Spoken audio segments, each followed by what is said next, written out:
پھر کوئی 100 برس اس کی چھنائی ہوتی گئی. چھلنی اب اللہ اتنی باریک لگا چکے تھے کہ اس میں سے صرف ایک قطرہ طبقہ پاکیزگی کی انتہا میں، بلندی کی انتہا میں، صفائی کی انتہا میں، حسن میں، جمال میں، کمال میں، جلال میں، ہر چیز میں ویسا کامل، اکمل، اطہر، ارفع، اجمل تھا کہ اس ایک جو نیچے طبقہ تھا قطرہ، اس کو محمد الرسول اللہ بنا دیا صلی اللہ علیہ وسلم. فاختخیر بنی ہاشم فاختارنی، ترجمہ تو یہ ہے پھر بنو ہاشم کو چھانٹا، پھر اس میں سے اللہ نے میرا انتخاب کیا. انا خیرکم نفسا و ابا، کائنات میں مجھ سے اعلیٰ نسب کوئی نہیں، مجھ سے اعلیٰ نسل کوئی نہیں.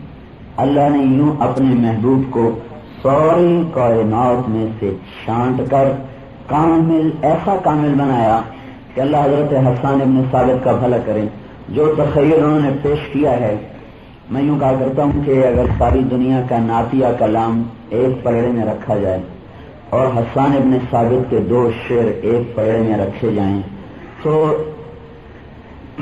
یہ 2 شعر ساری دنیا کے نعتیہ کلام پر حاوی ہیں. جو خیال میں بلندی اور لطافت پیدا ہوتی ہے شاعر کے، وہ ماحول سے پیدا ہوتی ہے، ماحول سے، کچھ اس کے اپنے مزاج سے. جتنے ماحول میں پاکیزگی اور خیال میں بلندی ہوگی، کلام میں لطافت بڑھے گی، کلام میں بلندی ہوگی. ساری دنیا کے شاعروں کو وہ ماحول میسر نہیں جو حسان کو میسر ہے کہ وہ دربار نبی میں بیٹھے ہوئے ہیں. اب اس سے بڑا ماحول کوئی کہاں سکتا. جو خیال کی بلندی ہے وہ کسی کائنات کے شاعر کو مل نہیں سکتی کہ آپ اللہ کے نبی کے براہ راست قید سے نفع اٹھا رہے ہیں. تو انہوں نے حضور کے دربار میں 2 شعر کہے تھے.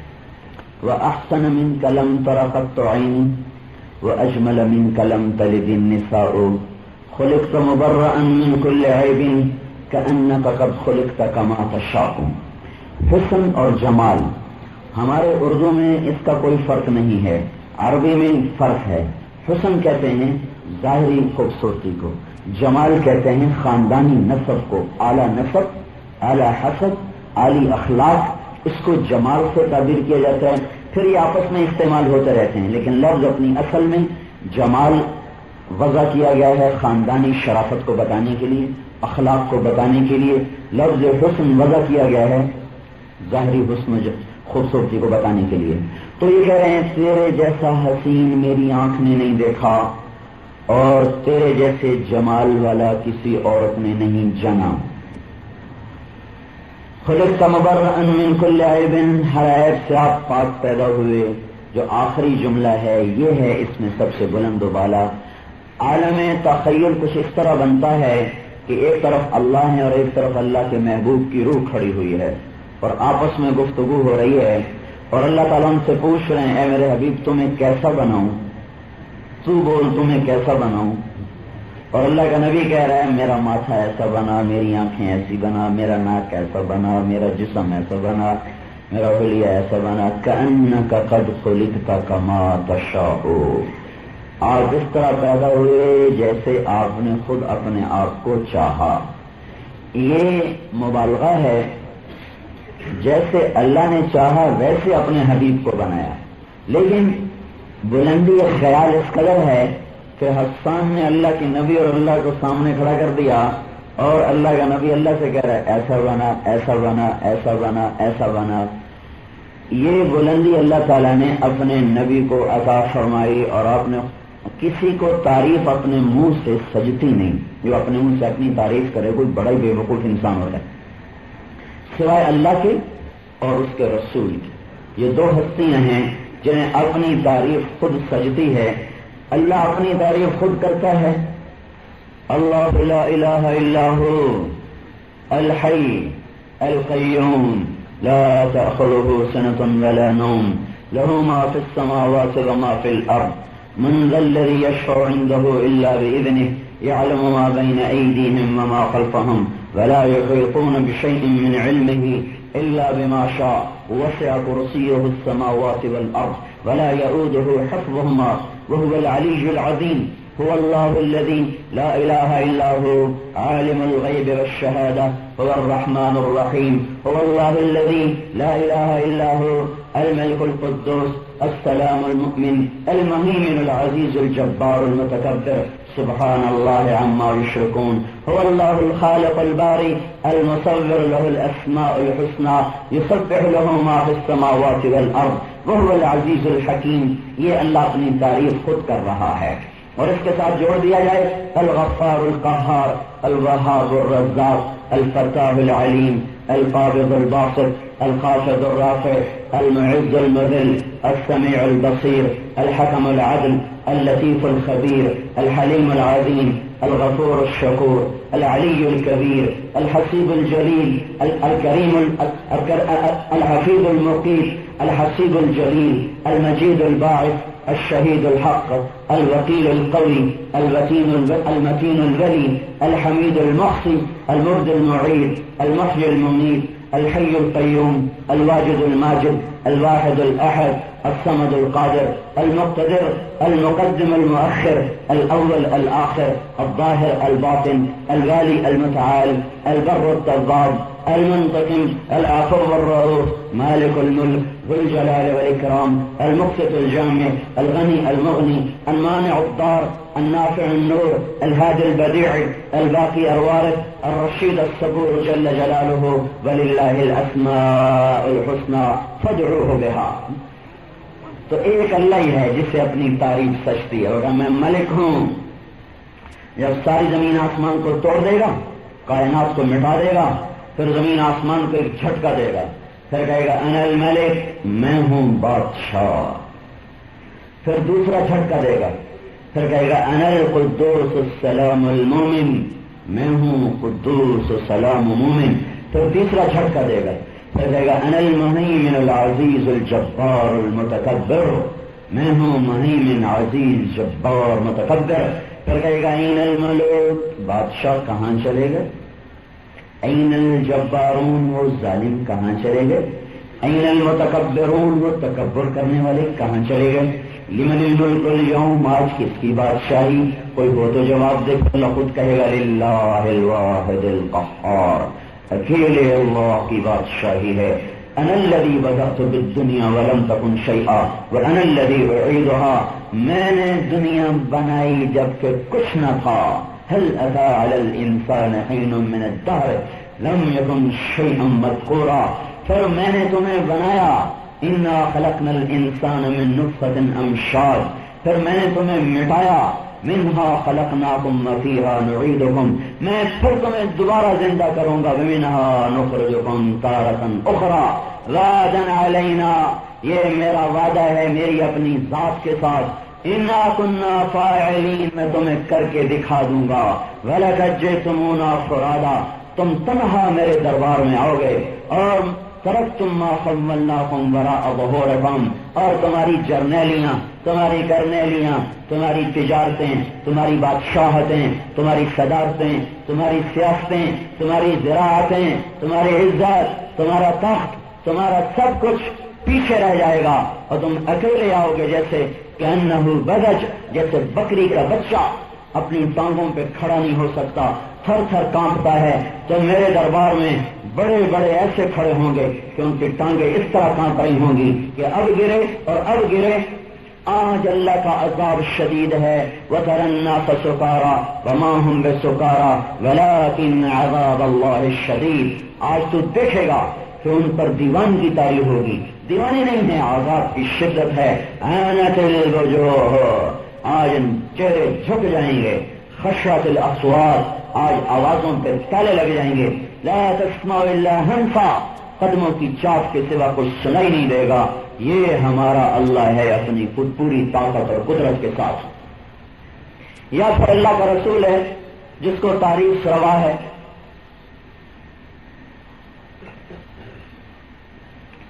انا سید ولد آدم کہ میں ہوں انسانیت کا سردار. لواء الحمد بیدی یوم القیامہ جنت کی اللہ کا جھنڈا میرے ہاتھ میں قیامت کے دن. انا قائد الناس اذا وفدوا جہان محشر کو چلے گا میں سب سے آگے چلوں گا. انا خطیبہم اذا ان سے تو کائنات تم بخود خاموش ہوگی میں بولنے والا ہوں گا. انا شافعہم اذا حبسو جہان کے قدم باندھ دیے جائیں گے میں شفاعت کروں گا. انا مبشرہم اذا ایسو سارا جہان نا امید ہوگا میں خوشخبریاں سناؤں گا. یطوف علیہ الف خادم 1000 جنت کا غلام میدان محشر میں میرے گرد جمع ہو چکا ہوگا. الیہ مفاتیح الجنہ جنت کی چابی میرے ہاتھ میں ہوگی اور میرے بغیر کوئی نبی جنت میں نہیں جا سکتا. میری امت کے بغیر کوئی امت جنت میں نہیں جا سکتی. یا یہ تعریف اللہ کا نبی اپنی کرتا ہے تو اس کے منہ سے پھول جھڑتے ہیں. اللہ نے بنایا ہی ایسا سارے جہان سے نرالا اعلیٰ افضل ارفع اجمل. ہمارے پاس اس سے بڑا لفظ کوئی نہیں لیکن لفظ اجمل آپ کے جمال کو بتانے سے قاصر، لفظ احسن آپ کے حسن کو بتانے سے قاصر، لفظ عرفہ آپ کی بلندی کو بتانے سے قاصر، لفظ اشکا آپ کی پاکیزگی کو بتانے سے قاصر، لفظ اعلیٰ آپ کی علوم بلندیوں کو بتانے سے قاصر، لفظ عالم آپ کے علم کی بلندیوں کو بتانے سے قاصر. ہمارے پاس تو الفاظ ہیں 25 جن کو جوڑ توڑ کے ہم شکل بناتے ہیں لیکن کوئی لفظ ایسا نہیں جس کی پوری تعبیر حضور پہ صادق آتی ہو. آپ کا قد بڑا ہے اور تعبیر کا کرتا چھوٹا ہے. ہاں سب سے بڑا بنایا، سب سے عظیم بنایا، سب سے حسین بنایا. آپ معبد الخزائیہ کے کہنے سے گزرے ہجرت کرتے ہوئے تو راستے میں وہاں پیاس لگی، بڑھیا بیٹھی تھی. کاما کچھ کھانا پینا کا کچھ نہیں بیٹا. کہ یہ بکری کاہے کو ہے؟ کہ اس کا تو دودھ ہی کوئی نہیں. کہ چلو یہی لے آ. میں کہا پکڑ لو. آپ نے بکری کو پکڑا، اس کے تھنوں کو جو ہاتھ لگا ہوا ہے اسے بھر گیا تھن سے. پھر آپ نے دودھ دوہا. کا کوئی برتن ہے تو لے آؤ. 100 برتن بھر دیے اور خود پیا اور ربر کو پلایا، جو ساتھ رہبر تھا اس کو پلایا. پھر چل دیے. پیچھے خامد آیا. کہ یہ دودھ کہاں سے آیا؟ کہ اس بکری سے. بکری میں کہاں سے آ گیا؟ کہ ایک آیا تھا بڑا حسین جمیل نوجوان، اس کے ہاتھوں کی برکت سے یہ سب کچھ ہوا ہے. انہوں نے کہا ان اصیلی بتا تو صحیح وہ تھا کیسا؟ تو اب وہ بڑھیا آپ کا حلیہ بتا رہی. ظاہر الوضاء بڑا صاف ستھرا تھا، بڑا صاف ستھرا. میلے کپڑے پہننا کوئی بزرگی نہیں ہے، میلا کپڑا کوئی اسلام کا زوج نہیں. بڑا زاہد ہیں. انہیں تو کپڑوں کا ہی ہوش کوئی نہیں. ادھر سے پھٹا ہوا، ادھر سے پھٹا ہوا، ٹوپی ٹیڑھی پگڑی میلی ہو چکی ہے. یہ سمجھتے ہیں بڑے پہنچے ہوئے بزرگ ہیں. جس وقت نہ کوئی کپڑا ڈھنگ کا ہو، نہ ٹوپی ڈھنگ کی ہو، نہ کرتا ڈھنگ کا ہو، کہتے ہیں بڑی پہنچی ہوئی سرکار ہے. اپنے نبی کا سنا ظاہر الوضاء. کپڑے آپ کے تیونگ لگے ہوتے تھے، میلے نہیں ہوتے تھے، صاف ستھرے.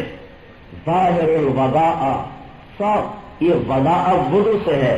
وضو کا اصل میں روشنی ہے. روشن ہاتھ پاؤں روشن ہو جاتے ہیں تو ایسا تھا کہ اس کا سارا وجود روشن کا روشن. ابلج الوجه چمکتا چہرہ. یتلالأ القمر لیلۃ البدر. اس کا چہرہ 14ویں رات کے چاند کو بھی شرماتا تھا. لم تعبه فجلہ موٹا نہیں تھا. لم تزری به سعلہ گنجا نہیں تھا. حسین وسیم قسیم فی عینیہ دعج فی صوتہ سحل فی اشفارہ وطف فی عنقہ سطع. یہ وہ الفاظ ہیں پتہ نہیں وہ اماں کہاں سے گھڑ کے لائی. ان کا اردو میں ترجمہ کرنا مصیبت ہے. کہہ رہی ہے تمہیں کیا بتاؤں کیسی اس کی آنکھیں تھیں. صرف آنکھ کی تعبیر ادعج اشکل احور اکحل احدب 5 لفظ صرف آنکھوں پہ بول دیے. اس کی آنکھ بڑی لمبی، بڑی موٹی اور ایک خوبصورت سرمگی، ڈورے سرخ، پتلی سیاہ، پلکیں دراز. نظر اٹھاتا تھا تو بجلیاں کونتی تھی. آپ کی ویسے بھی عادت آنکھ بھر کے دیکھنے کی نہیں تھی. آپ یوں دیکھتے تھے، آنکھ اٹھاتے نہیں تھے. مردوں کے مجمع میں بھی ہمارا نبی شرم سے آنکھ نہیں اٹھاتا تھا. تو ہمارے نوجوانوں نے کیا کر دیا، کیسی نظر بے حیا ہو گئی. ہمارا نبی تو مردوں میں بھی آنکھ نہیں اٹھاتا تھا. دراز پلکیں، ازج الحواجب، اس کے ابرو گول کماندار تھے، من غیر قرن، یہاں بال کوئی نہیں تھے. میں ایک اور حدیث بھی اس میں شامل کر رہا ہوں، صرف ام معبد کے ساتھ ہند بن ابی حالہ دونوں کے الفاظ جمع کر کے بتا رہا ہوں. بینہما عرف یدر الغضب، یہاں ایک رگ تھی، جب غصہ میں آتے تھے تو یہ رگ ایسے ابھرتی تھی، پتہ چلتا تھا اللہ کے نبی جلال میں ہیں. اور گول خوبصورت ابرو قوس قزح کی طرح، واسع الجبین، کشادہ پیشانی، عظیم الحامہ، خوبصورت بڑا سر، این فرقت عقیقت و فرق والا فلا، کنگھی کرتے ہوئے کبھی مانگ نکل آئی تو نکل آئی، نہیں نکل تو نکالنے کے لیے بالوں کو تقسیم نہیں فرماتے تھے، نکلتی تھی تو درمیان سے نکالتے تھے، الٹی ٹیڑھی نہیں نکالتے تھے. بال کان کی لو تک تھے، کان کی لو تک تھے. یجاور شعرہ شہمت اذنیہ اذا وفر، کنگھی کرتے ہوئے حتی التناعل والترجل، سیدھی طرف سے پہلے کنگھی فرماتے، الٹی طرف سے دوبارہ بعد میں کنگھی فرمایا کرتے تھے. اکحل، آنکھوں میں سرما لگا رہتا تھا. احور، پتلی بڑی سیاہ تھی. اشکل، آنکھ بڑی لمبی تھی، اس میں ڈورے تھے. ادعج، آنکھ بڑی موٹی تھی. احدب، پلکیں بڑی دراز تھی. اقن العرنین، ناک یہاں سے اٹھا ہوا تھا. لہو نور یعلوہ، یہاں ایک نور کا حالت جگمگ جگمگ کرتا رہتا تھا. ولی الفم، ہونٹ بڑے خوبصورت تھے. اشنم مفلج الاسنان براق الثنایا، دانت ایسے چمکتے تھے جب ہم مسکراتے تھے تو دانتوں کا نور دیوار پہ پڑتا تھا. فی صوتہ سحل، آواز میں ایک جادو تھا. فی عنقہ سطع، گردن بڑے خوبصورت لمبی تھی. بادن متماسک، مضبوط جسم. سواء البطن والصدر، سینہ پیٹ برابر، یعنی پیٹ ادھر جا رہا، شیخ جی ادھر جا رہے، سینہ پیٹ برابر. سواء البطن والصدر. ضخم الکرادیس، بعید ما بین المنکبین، چوڑی چھاتی، مضبوط ہڈی. ثبت القصد، سیدھا جسم. رہب الراہ، کشادہ ہتھیلی. مسیح القدمین، چمکتے پاؤں. خمسان الاخمسین، تلوے گہرے. اذا زال زال قلعا، چلتے تو پاؤں اٹھا کے. یخطو تغفعا، کندھے جھکا کے، پاؤں اٹھا کے. کندھے اکڑا کے نہیں چلتے تھے، پاؤں گھسیٹ کے نہیں چلتے تھے. یہ تکبر کی نشانیاں ہیں. جل نظر الملاحظہ، یوں دیکھتے تھے، آنکھیں بھر کے نہیں دیکھتے تھے، نظریں جھکا کے دیکھتے تھے. اور اذا التفت التفت جمیعا، ادھر سے کوئی بلاتا تھا تو صرف گردن نہیں موڑتے تھے، پورا ایسے مڑ جاتے تھے، پھر کہتے جی فرمائیں. پہلے اس کو سینہ دیتے، پھر کہتے جی فرمائیں. کوئی ادھر بلاتا تو صرف گردن سے نہیں دیکھتے تھے، پورا یوں مڑ کر پھر کہتے جی فرمائیں. کیا کہتے؟ کوئی ادھر بولا سینہ دے کر پھر کہتے جی فرمائیں. کبھی یوں نہیں دیکھتے تھے، یوں نہیں دیکھتے تھے، پورے سینے کے ساتھ. کبھی اشارہ کسی کی طرف کرتے تھے تو انگلی ایک کا نہیں، پورے ہاتھ کا اشارہ فرماتے تھے. اور دوران گفتگو کبھی کبھی ہاتھ یوں پر اٹھاتے تھے. حیرت میں ہوتے تھے تو ہاتھ کو حرکت دیتے تھے یوں. غمگین ہوتے تھے تو داڑھی کو پکڑتے تھے بار بار یوں. اور خوش ہوتے تھے تو یہاں سے نور نکلتا تھا. چمکتے گال ہوتے تھے، دمکتے گمکتے، پتہ چلتا تھا اللہ کا رسول خوش بیٹھا ہے، خوش بیٹھا ہے. بات کرتے تھے تو اس طرح ہاتھ کو حرکت دیا کرتے تھے. دوران گفتگو میں بھی آپ سے کبھی یوں کر رہا ہوں، کبھی یوں کر رہا ہوں. ہمارے نبی جب بات کرتے تھے تو یوں ان کا حرکت ہوتی تھی ہاتھ کی. یہ ہاتھ سیدھا، اس کی ہتھیلی، یہ انگوٹھا الٹے ہاتھ کا، ہتھیلی کے درمیان میں الٹے انگوٹھے کو یوں مارتے تھے یوں. یہ دوران گفتگو آپ کے ہاتھ کی حرکت ہوتی تھی. اس طرح بیٹھے بیٹھے آپ بات بھی فرماتے اور یہ ہاتھ کی حرکت بھی ہوتی. اور مجلس میں چوکڑی مار کے بیٹھا کرتے تھے، اس طرح چوکڑی مار کے بیٹھتے اور اس طرح آپ کی گفتگو چلتی تھی. اور آپ کبھی صحابہ کے ساتھ مسکراتے بھی تھے، ان کے لطیفوں میں حصہ بھی لیتے تھے، ان کی دنیا کی بات میں بھی شریک ہوتے، دین کی بات میں بھی شریک ہوتے ہیں. یہ نہیں ہوتا تھا کہ آپ کے چہرے سے 12 بجے ہوئے ہوں اور بالکل آپ گم سم ہوں. یہاں بزرگی کیا سمجھی جاتی ہے؟ نہ کسی سے بات کرے، نہ بولے، گردن جھکی ہو، سر ایسے ہو، ایسا مراقبے میں ہو کہ زندگی جیسے مر گیا ہو. ہمارے نبی ضحاکن بسامن، ہمارے نبی مسکراتے تھے، ہنستے تھے، مزاح بھی کرتے تھے. صحابہ کے لطیفوں میں حصہ بھی لیتے تھے اور کوئی آپ سے مذاق کرتا تھا تو اس پر بھی خوش ہوتے تھے. ایک صحابی ہے نعیمان، بڑے مذاقیہ مزاحیہ بدری صحابی. وہ کیا کرتے، وہ ایک دکاندار کے پاس جاتے، بھائی اللہ کے رسول فرما رہے ہیں بھائی وہ فلاں چیز دے دو اور پیسے بعد میں دے دیں گے. وہ دے دیتا، وہاں سے لا کر حضور کے دربار میں آتے، یا رسول اللہ میں آپ کے لیے خرید کے لایا ہوں آپ کی خدمت میں ہدیہ. تو آپ خوش ہو کے قبول کرتے، صحابہ کو کھلاتے، خود کھاتے. اگلے دن دکاندار پہنچا ہوتا، جی حضور پیسے. آپ کہتے کون سے پیسے؟ کہ وہ جو مہمان کل سودا لایا تھا. کہ بھائی وہ تو ہمیں ہدیہ دے کر گیا. وہ نہیں یا رسول اللہ آپ کا نام لے کر گیا کہ وہ کہہ رہے مجھے دے دو میں قرضہ دے دوں. تو آپ نے کبھی بڑا کے نہیں ڈانٹا بلکہ ان کے اس مزاج پر خوش ہوتے تھے، ہنستے تھے اور رقم ادا کر دیا کرتے تھے. اس طرح آپ زندگی گزار کر گئے کہ جیسے نظر آتا تھا کہ آپ اس معاشرے کے ایک فرد ہیں، کوئی ایک الگ انسان نظر نہیں آ رہے، الگ انسان نظر نہیں آ رہے. آپ اس طرح بیٹھے ہوتے تھے کہ آنے والے کو پوچھنا پڑ رہا تھا ایکم محمد، تم میں کون ہے اللہ کا نبی؟ ایسے گھل مل کے بیٹھتے تھے. حضرت عباس نے کہا یا رسول اللہ مجمع زیادہ ہو گئے، لوگ آپ کو پکڑتے دھکڑتے ہیں تو آپ کو تکلیف ہوتی ہے، ہم آپ کے لیے ایک بالکونی بناتے ہیں، آپ اس میں بیٹھا کریں، لوگ نیچے بیٹھا کریں. آپ نے کہا نہیں میں انہی میں بیٹھوں گا. کوئی میرا ہاتھ کھینچے گا، کوئی میری چادر کھینچے گا، کوئی مجھے موڑا مارے گا، کوئی مجھے دھکا دے گا، میں اپنے ساتھیوں کو چھوڑ کے الگ کبھی نہیں بیٹھوں گا.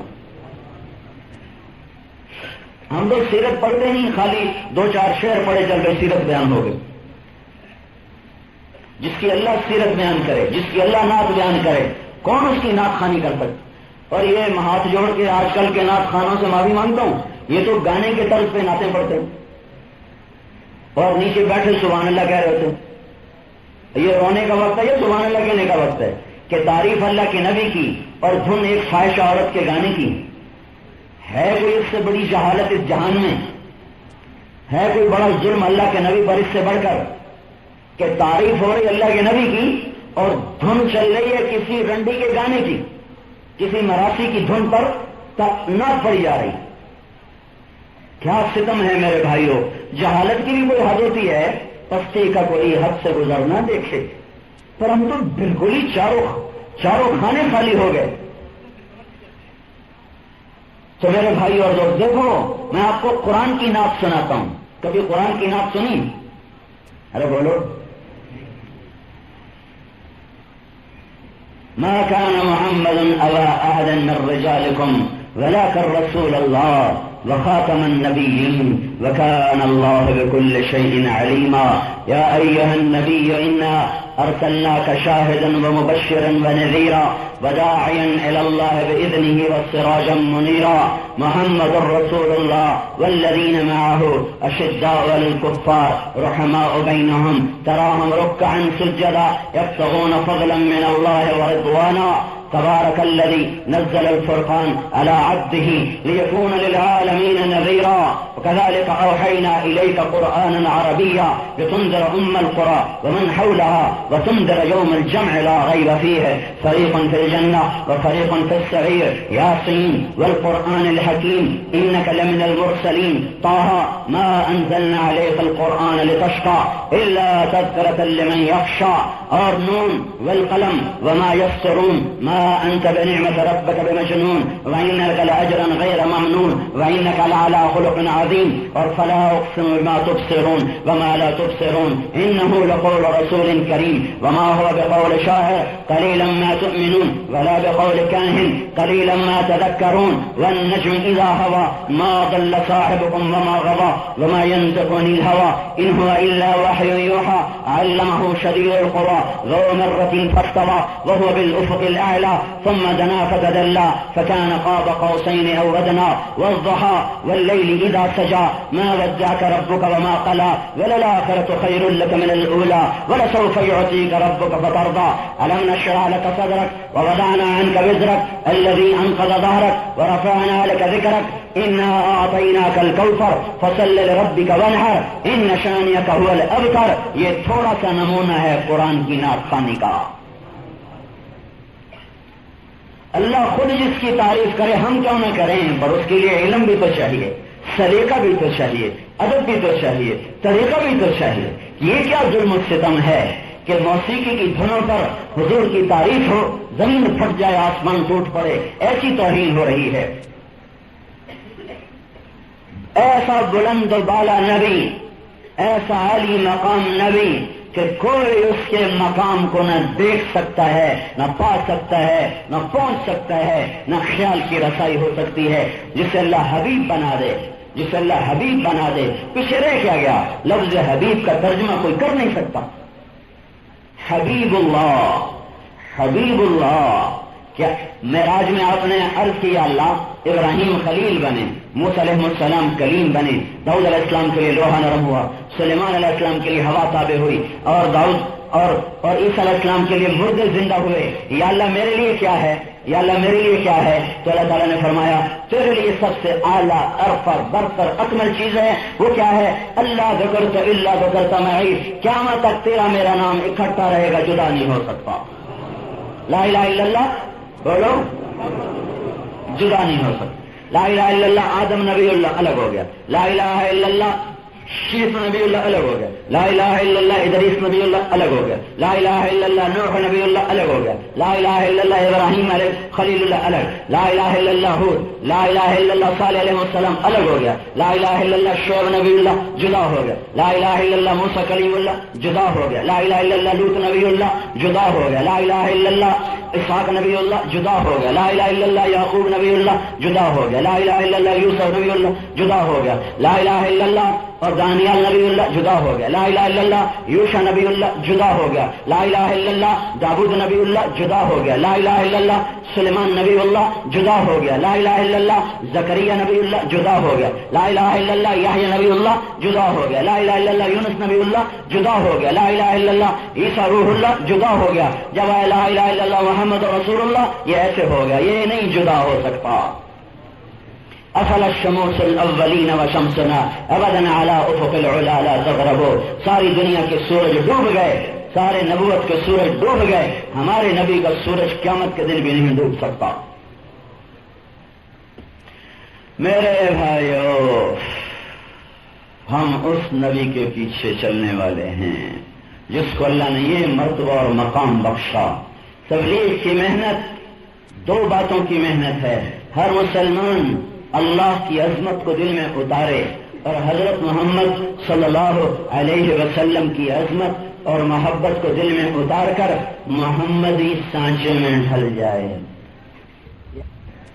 یہ آپ کا فوج کا علاقہ ہے، ادھر فوج بھی ہے. ہمارے جو دو پولیس والے وہ باہر کھڑے ہوئے تھے گیٹ پر، فوجی پولیس. یہ پولیس والا فوجی یا کوئی پاکستان کا فوجی جرنیل ہی ہو، وہ اگر ہندوستانی جرنیل کی وردی پہن کے پی او ایس کے دفتر میں آ کے بیٹھ جائے تو کوئی ہلچل مچے گی پنڈی میں کہ نہیں مچے گی؟ جی ایچ کیو میں کوئی دھماکہ ہوگا کہ نہیں ہوگا؟ ہاں، غداری کا کیس بنے گا. اب آگے وہ جرنل کہیں بھائی کیوں، کیا بات ہے، کیا رہا ہے، اور یقیناً اس کو جنرل بننے میں کتنی وفائیں، کتنی مشقتیں اٹھانی پڑی، دینی پڑی، تب جا کے جرنیلی کے پھول لگے. اور اس نے صرف ایک کام کیا، نہ وفا بدلی، نہ محبت بدلی، نہ وہ غدار ہے، نہ وہ فروخت ہوا ہے، نہ وہ بکا ہے، کچھ بھی نہیں. سچا پاکستان کا سپاہی ہے، صرف ہندوستانی جرنیل کی وردی پہنی تو اس کے اندر کی ہر وفا داغدار ہو جائے گی، اس کی ہر قسم جھوٹی ہو جائے گی. وہ کہے بھائی ظاہر جیسا بھی ہو کوئی فرق نہیں پڑتا، اندر ٹھیک ہونا چاہیے. تو کیا پاکستان کی فوج یہ جواب برداشت کر لے گی؟ اور تو فوجی علاقے میں رہتے ہیں، بولو. تو اللہ کا محبوب ایک زندگی دے کر گیا، ایک وردی دے کر گیا، ایک ظاہر دے کر گیا، ایک باطن دے کر گیا. یہ سارا مسلمانوں کا مجمع کہہ رہا ہے دل ٹھیک ہونا چاہیے، ظاہر کی خیر میں رہ. کیا ہوا اگر نہیں بھی ہے تو دل تو مسلمان ہے، تو کیا اللہ یہ عذر قبول کر لے گا؟ تو پھر یہ محبت کا دعویٰ کیسا ہے؟ محبت تو غلام بنا دیتی، دیوانہ بنا دیتی. اجد الملامت فی ہوا کی لذیذۃ حبا لذكرك فليلم اللبم أشبهت أعدائي فصرت أحبهم إذ كان حبي منك حبي منهم وأهنتني لأهنت نفسي صاغرا ما من يهون عليك ممن يكرم وقف الهوى بي حيث أنت فليس لي متأخر عنه ولا متقدم. یہ ایک شاعر معشوق کے پیچھے بک بک کر رہا ہے، کیا کہہ رہا ہے؟ تیری محبت میں تو مجھے لان تان بھی اچھی لگتی، تیری محبت میں لوگ مجھے لان تان کرتے ہیں نا، مجھے وہی بڑی اچھی لگتی. کیوں؟ اس میں تیرا نام آتا ہے، تیرا نام کو سن سن کے لذت پاتا رہتا ہوں، لان تان سنتا ہی کوئی نہیں. تو نے میرے دشمن کا روپ اختیار کیا تو مجھے دشمنوں سے بھی پیار ہو گیا کہ ان میں مجھے تیری جھلک نظر آنے لگی. یہ تو ایک معشوق کے پیچھے انسان برباد ہو رہا ہے. اللہ کا نبی کا عشق ہو، اللہ کی محبت ہو اور زندگی اس کی طرف پر نہ ہو، یہ دعوی باطل ہے. تعصي الإله وأنت تظهر حبه هذا لعمري في الفعال بديع لو كان حبك صادقا لأطعته إن المحب لمن يحب مطيع. تو محبت میں سچا ہوتا تو اطاعت پہ جم جاتا، مر مٹتا. تیرا بول کچھ اور، تیرا عمل کچھ اور. یہ تو قول و فعل کا تضاد خود بتا رہا ہے کہ تیرے دعوے محبت جھوٹے ہیں. تو بھائیو، ہم حضرت محمد صلی اللہ تبارک و تعالی علیہ وسلم والی مبارک زندگی میں ڈھل جائیں. یہ تبلیغ کی محنت ہے. ہم کوئی جماعت نہیں ہے کہ واکنٹ والوں کو تبلیغی جماعت میں شامل کر کے چھوڑ. ہم تو جماعت سرے سے جماعت ہی نہیں ہیں. ہم عام مسلمانوں میں سے ایک مسلمان ہیں. ایک محنت ہو رہی ہے جو کسی فرقے کی بنیاد پر نہیں، کسی تحریک کی بنیاد پر نہیں، سیاست کی بنیاد پر نہیں، جماعت کی بنیاد پر نہیں، بلکہ کلمہ توحید کی بنیاد پر ہے. لا الہ الا اللہ محمد رسول اللہ. ہر مسلمان اللہ اس کے رسول کا غلام بن کے چلے. اس میں تبلیغی جماعت کا کیا؟ یہ تو فوجی پر بھی فرض ہے، سویلین پر فرض ہے، پولیس والے پر فرض ہے، بادشاہوں پر فرض ہے، وزیروں پر فرض ہے کہ ہر مسلمان مرد عورت لا الہ الا اللہ محمد رسول اللہ کا پیکر بنے. لا الہ الا اللہ دل میں جگہ پکڑتا ہے جب تو محمد رسول اللہ درخت بن کے سارے وجود میں نظر آنے لگتا ہے. لا الہ الا اللہ کا پتہ نہیں چلتا، لا الہ الا اللہ کا پتہ محمد رسول اللہ سے چلتا ہے. جڑ مضبوط ہے کہ کمزور ہے اس کی ہریالی سے، درخت کے پتوں سے پتہ چلتا ہے، پھل سے پتہ چلتا ہے. جب جڑ مضبوط ہے پھل ہے، پتے پتے پر پھل لگا ہوا ہے، ڈالی ڈالی پر پھل ہے، ایک ایک شاخ پر پھول ہے. جڑ مضبوط ہے، سارا درخت خالی کھڑا ہوا ہے، پتہ چلا جڑ کو کچھ نقص ہو گیا ہے. یہ وجود جب سانچہ محبت میں ڈھلتا ہے تو یہ نشانی ہے کہ لا الہ الا اللہ دل میں پیوست ہو چکا ہے. اور جب اس وجود میں اللہ کے نبی کے طریقوں کے خلاف بغاوت نظر آتی ہے، دفتر میں، زراعت میں، سیاست میں، حکومت میں، تجارت میں، شادی میں، بیاہ میں، گھروں میں، معاشرت میں، معیشت میں جب بغاوت نظر آتی ہے تو پتہ چلتا ہے کہ لا الہ الا اللہ کا بیج اکھڑ گیا ہے، جڑ مضبوط نہیں رہی. یہ ساری محنت جڑ جمانے کی محنت ہے. اور چونکہ اللہ تعالیٰ نے حضرت محمد صلی اللہ تعالی علیہ وسلم کو سارا عالم محنت کے لیے دیا، سارے زمانے محنت کے لیے دیے، سارا جہان محنت کے لیے دیا، اور خود صرف 23 سال کے بعد واپس بلا لیا. ساری دنیا کے انسان بھٹکے ہوئے جانور کی طرح ہیں، ایک کٹی پتنگ کی طرح ہیں، آوارہ پاگل کی طرح ہیں، اندھیری رات کے مسافر کی طرح ہیں جنہیں کچھ پتہ نہیں میرے رب کی قسم ہماری زندگی کا کیا مقصد ہے.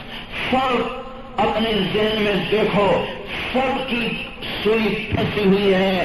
بہت بڑا گھر ہو، بہت بڑا کاروبار ہو، بہت بڑی دولت ہو، بہت بڑی سوسائٹی ہو، ہر سال نئے ماڈل کی گاڑی ہو، بچوں کی گاڑیاں ہوں، بیٹیوں کے بڑے بڑے گھروں میں رشتے ہوں، بیٹوں کو بڑے بڑے عہدے ملیں، سارے اپنے اندر میں دیکھو غور سے، اس کے سوا اور کوئی مقصد نظر نہیں آتا.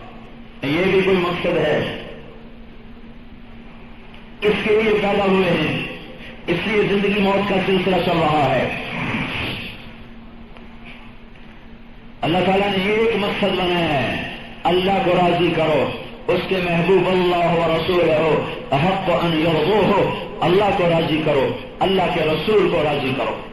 یہ زندگی کا مقصود ہے. یہ حاصل ہو گیا ہم کامیاب ہیں، یہ حاصل نہیں ہوا ہم ناکام ہیں. ہماری کامیابی ناکامی کی بنیادیں کچھ اور ہیں میرے بھائیوں. آپ دیکھتے نہیں ہم ٹیپو سلطان کو اپنا ہیرو مانتے ہیں، ہم میر صادق کو کیوں نہیں ہیرو مانتے؟ پیسہ تو اس نے بچایا، اولاد بھی بچا لی، جاگیر بھی بچا لی. میر غلام علی لنگڑے نے جائیداد دولت سب کچھ اکٹھا کر لیا، اور سلطان تو اپنے ہی قلعے کی دیوار کے نیچے کٹ مرا. تو ہم نے مقتول کو، شکست خوردہ کو، مفتوح کو اپنا ہیرو کیوں بنایا، اور فاتح کو، سرمایہ دار کو، دولت سمیٹنے والے کو ہم نے کیوں بدنام زمانہ کر دیا؟ کیوں اس کے ماتھے پہ غداری کا داغ لگا دیا؟ ہم نے سراج الدولہ کو کیوں اپنا بڑا بنایا؟ ہم نے میر جعفر کو کیوں نہ اپنی تاریخ میں اعلیٰ مقام دیا؟ ہم نے کیوں نہ اس کو دنیا ہندوستان کی تاریخ میں بڑا عظیم انسان قرار دیا؟ ہارا ہوا جرنیل ہے. مسلمانوں کی تاریخ میں 3 جرنیل ایسے ہیں، بہت سے آئے ہوں گے جو تاریخ نے بچا لیے، جو ہار کے لیے دلوں پہ راج کرتے گئے. ہم تو اپنی تاریخ پڑھنے سے اپنی نہیں پڑھتے، بر صغیر کی تاریخ نہیں پڑھتے، گانے بجانے سے فرصت نہیں ہے. اور اب پچھلی تاریخ کیا پڑھیں؟ ایک جنرل موسیٰ جب اندلس کا زوال ہو رہا تھا، جب اندلس گر رہا تھا اور غرناطہ ہتھیار ڈال رہا تھا، تو موسیٰ نے کہا مسلمان ہتھیار نہیں ڈالتا، جان کی بازی کھیپ جاتا ہے، ہتھیار کبھی نہیں ڈالتا. اور وہ سارے ہی مر گئے تھے، مردے بیمار تھے. انہوں نے کہا اتنا لشکر چڑھ کے آ گیا ہے، یہ تو ہمیں ختم کر کے رکھ دیں گے. انہوں نے کہا میں نہیں ہتھیار ڈالوں گا. اور جا کر اکیلے شخص نے، اکیلے نے جا کر فرڈینینڈ کی فوج پہ حملہ کر دیا. اور وہ ایسا شیر نر تھا، جدھر کو نکلتا تھا ایسے مجمع کائی کی طرف چھٹتا گیا، لڑتا رہا، کوئی اس پہ قابو نہیں پا سکا. اور جب اس نے دیکھا کہ اب میرے بچنے کی کوئی امید نہیں ہے، تو اس نے اپنے گھوڑے کا رخ دریا کی طرف کیا، اور لڑتے راستہ بناتا انہوں نے کہا کافر مجھے نہیں مار سکتا، میں خود اپنے آپ کو اللہ کے سپرد کرتا ہوں. اور دریا میں چھلانگ لگا دی اور لہروں کی نظر ہو گیا. اور ایک جلال الدین خارزم جو شکست کھا کے بھی ہماری تاریخ کا ہیرو رہا، چنگیزی فوجوں نے اسے تہس نہس کر دیا، لیکن آج بھی وہ دلوں پہ راج کرتا ہے. اور ہمارا جنگ آزادی کا ہیرو جنرل بخت خان، جس کو آج ہماری نسل نہیں جانتی، وہ شکست کھا کے بھی ہمارا ہیرو ہے. اور نواب شجاع الدولہ اور نجف خان اور مرزا الہی بخش، دلی کا سودا کرنے والے، یہ تینوں عزت دولت کما کر، وقتی عزت، وقتی دولت، وقتی شہرت کما کر بھی ان کی قبروں پہ بھی نحوست برستی ہے. آج بھی اگر کہیں موجود ہیں قبریں، اور بخت خان کی قبر کا پتہ بھی کوئی نہیں ہے کہاں، پر وہ جہاں بھی سویا ہوا ہے رحمت آج بھی برس رہی ہوگی. آپ اپنی نفسیات میں غور نہیں کرتے، تو پھر ہم اپنی نفسیات کے خلاف کیوں چل رہے ہیں؟ ہم کیوں پیسے کے پجاری بن گئے؟ یہ دکاندار کیوں جھوٹ بولتا ہے، 10 روپے کی خاطر دھوکہ دے جاتا ہے؟ ہم صرف حکومت کو برا بھلا کہتے ہیں. یہ جو ظلم ہو رہا ہے، یہ جو زکات نہیں دے رہے، یہ ظالم نہیں ہے. یہ جو نماز نہیں پڑھتے، یہ ظالم نہیں ہے. الجفا کل الجفا، اللہ کے نبی بھی سنو، ظلم بڑا ظلم، ظلم بہت بڑا ظلم ہے. کون سا ظلم؟ صحابہ نے آنکھیں اٹھائیں، کون سا ظلم؟ کا جو اذان کی آواز سنے اور نماز نہ پڑھے، یہ بہت بڑا ظالم ہے. آپ کہتے ہیں حکومت ظالم ہے. حکومت ظالم ہے، یہ ظالم نہیں جو بہت کنٹ میں بھرے پڑے ہیں. چاروں طرف ظلم چھایا ہوا ہے. تو بھائیو اللہ کے واسطے کوئی جائے پناہ نہیں ہے حضرت محمد صلی اللہ تعالی وسلم کے دامن کے سوا، اور آپ کی زندگی کو مضبوطی سے پکڑنے کے سوا کوئی جائے پناہ نہیں ہے. سے اللہ کے واسطے لوٹو اللہ کی طرف اور اس کے محبوب کی طرف، اور ہم توبہ کریں. ہمارا مسئلہ حکومتوں سے حل ہونے کا نہیں ہے، بادشاہوں سے حل ہونے کا نہیں ہے. ہمارا مسئلہ اللہ حل کرے گا. وہ اللہ جو نہ چیوٹی سے غافل، نہ پتنگے سے غافل، نہ پروانوں سے غافل. حکومت بیچاری کیا کرے گی؟ کتنے سپاہی کھڑے کرے گی؟ کتنے پیرے کھڑے کرے گی؟ اسے پیرے پہ بلا لو جو نہ سوتا ہے، جو نہ اونگتا ہے، جو ہر جگہ موجود، ہر آن موجود، ہر پل موجود. اقرب الیہ من حبل الورید، شاہرگ سے زیادہ قریب. آسمانوں کو دیکھے تو زمین سے غافل نہ ہو، زمین کو دیکھے تو آسمانوں سے غافل نہ ہو. فرشتوں کو دیکھے تو انسانوں سے غافل نہ ہو، انسانوں کو سنبھالے تو جنات سے غافل نہ ہو، جنات کو سنبھالے تو پہاڑوں سے غافل نہیں، پہاڑوں کو سنبھالے تو دریاؤں سے غافل نہیں، دریاؤں کو سنبھالے تو میدانوں سے غافل نہیں، میدانوں کو سنبھالے تو جنگلوں سے غافل نہیں، جنگلوں کو سنبھالے تو سمندروں سے غافل نہیں، سمندروں کو سنبھالے تو وہ کالے رات کے اندر چلنے والی چیونٹیوں سے غافل نہیں، وہ تہے کالے پانی کی تہ میں چلنے والی مچھلیوں کو سنبھالے تو فضا میں اڑنے والے پرندوں سے غافل نہیں، جو جھپٹتے عقابوں کے نشیمن میں بھی کبوتروں کو پال کے دکھاتا ہے، چنگھاڑتے ہوئے شیروں کی کچھار میں ہرنوں کو پال کے دکھاتا ہے، خون خار بھیڑیوں کے غول میں وہ بکریوں کو پال کے دکھاتا ہے، اور وہ سانپوں کے درمیان میں چوہوں کو پال کے دکھاتا ہے، اور وہ عقابوں کے درمیان میں وہ چھوٹے چھوٹے معصوم پرندوں کو بھی پال کے دکھاتا ہے. وہ ہے جو ویل مچھلی کے خوفناک جبڑوں میں سے چھوٹی چھوٹی مچھلیوں کو بچا کے دکھاتا ہے. یہ رب ہے، رب.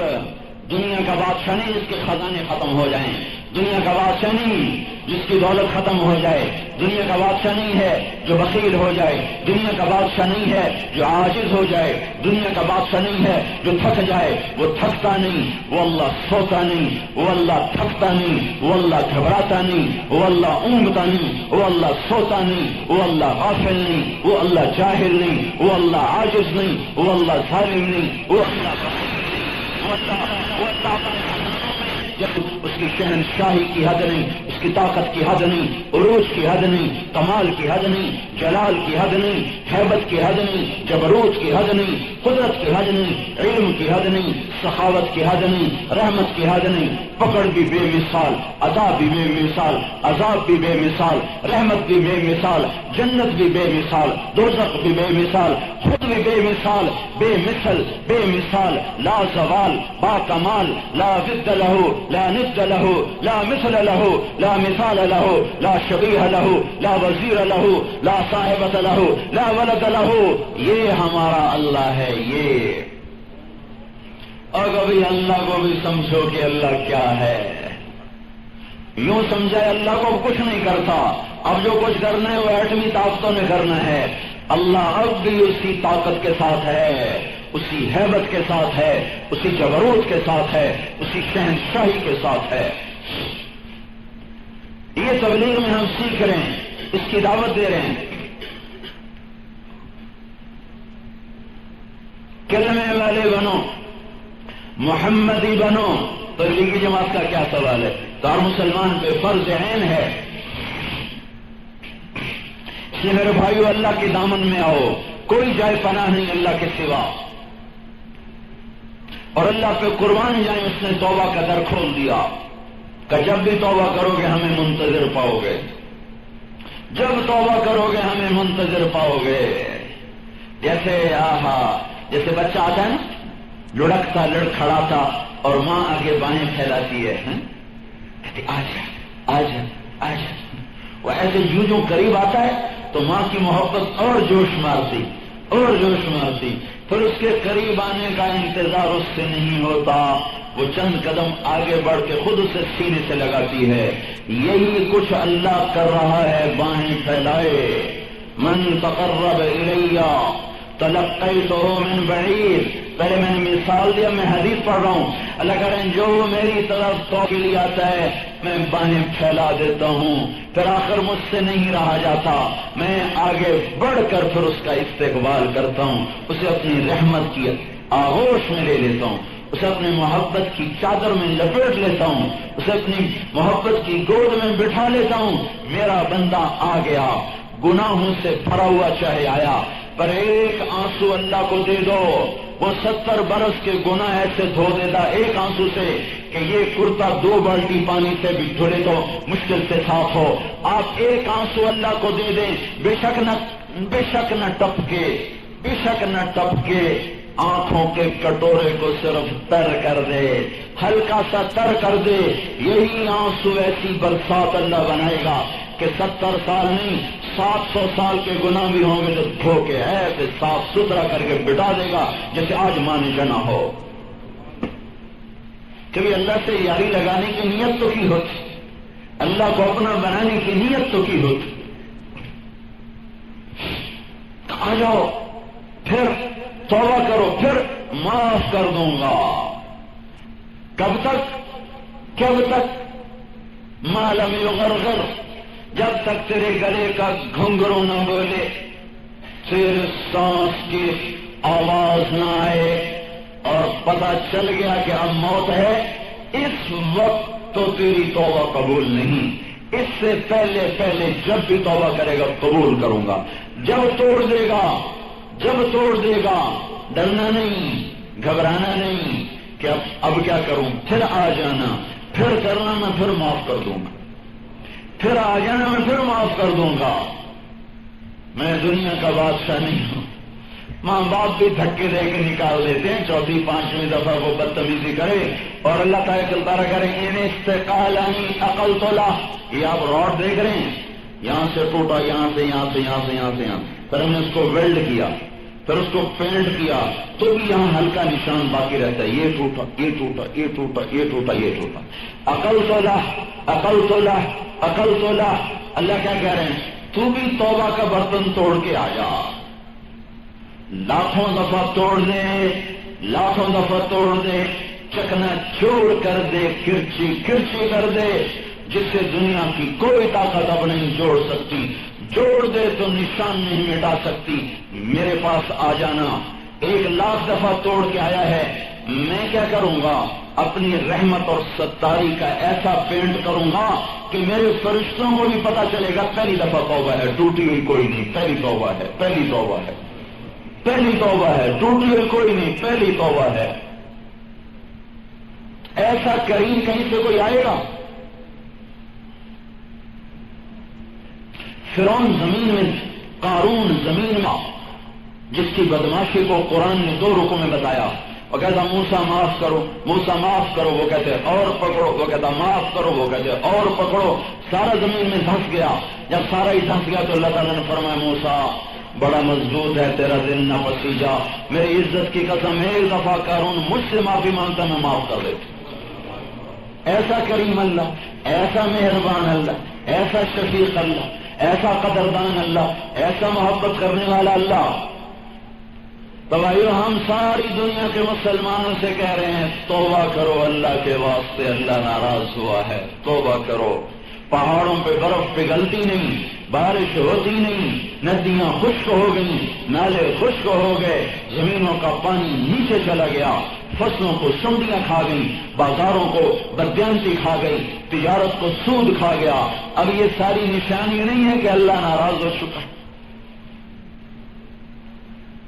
تو بھائی اللہ کے واسطے توبہ کرو، توبہ۔ تو اس میں تبلیغی جماعت کا کیا سوال ہے؟ ہر مسلمان پہ فرض ہے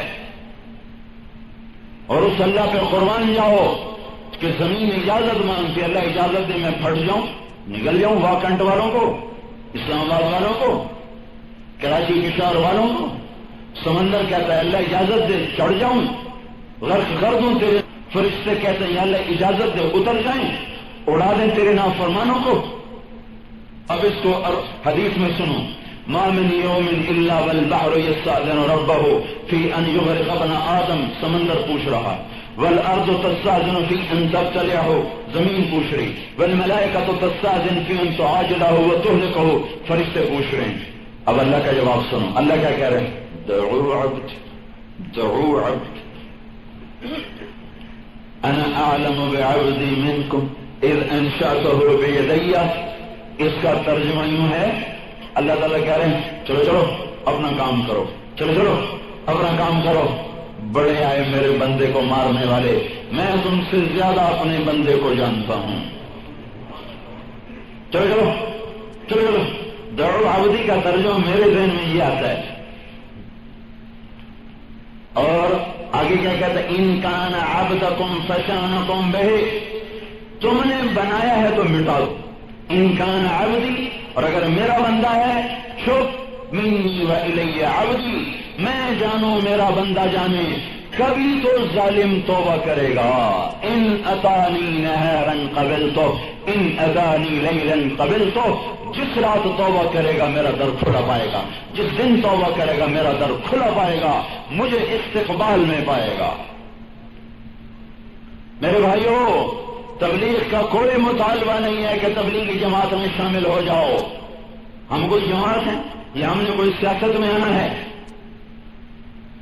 نہیں نہیں نہیں نہیں، ہماری سیاست یہ ہے کہ جہنم سے بچو، قوا انفسکم واہلیکم نارا، جہنم سے بچو، حکمران بھی بچیں، سیاستدان بھی بچیں، فوج بھی بچے، پولیس بھی بچے، سول بھی بچے، دیہاتی بھی بچے، شہری بھی بچے، مرد بھی بچیں، عورتیں بھی بچیں۔ جنت کے راستے بناؤ، جنت کے شوق پیدا کرو، دوزخ کے خوف پیدا کرو۔ آپ نے کہا قوا انفسکم واہلیکم نارا وقودھا الناس والحجارہ، بچو آگ سے جس کا ایندھن انسان اور پتھر۔ ایک صحابی گر کے مر گئے، جبریل آ گئے، یا رسول اللہ کون ہے؟ آپ نے کہا میرا ساتھی ہے، بہت نیک ہے، بہت نیک تھا۔ آپ نے جبریل نے کہا یا رسول اللہ تعالیٰ فرما رہے ہیں جو دنیا میں ڈرے گا آخرت میں خوش کر دوں گا، جو دنیا میں بے خوف رہے گا آخرت میں پکڑ کے دکھا دوں گا۔ ایک بدو آ رہا، یا رسول اللہ میں رنگ کا کالا، شکل کا بدصورت، نسب کا بھی بے قیمت، یا رسول اللہ آپ بڑے خوبصورت، بڑے حسین۔ ہمارے نبی کی ایک صفت تھی وسیم قسیم۔ وسیم کسے کہتے ہیں؟ جس سے جتنی دفعہ دیکھو اتنی دفعہ زیادہ خوبصورت نظر آئے۔ قسیم کسے کہتے ہیں؟ جس کا ہر عضو الگ الگ حسین ہو، ہر عضو الگ الگ خوبصورت ہو۔ یہ کائنات میں ایک ہی اللہ نے بنایا، محمد الرسول اللہ۔ وسیم، قسیم، حسین۔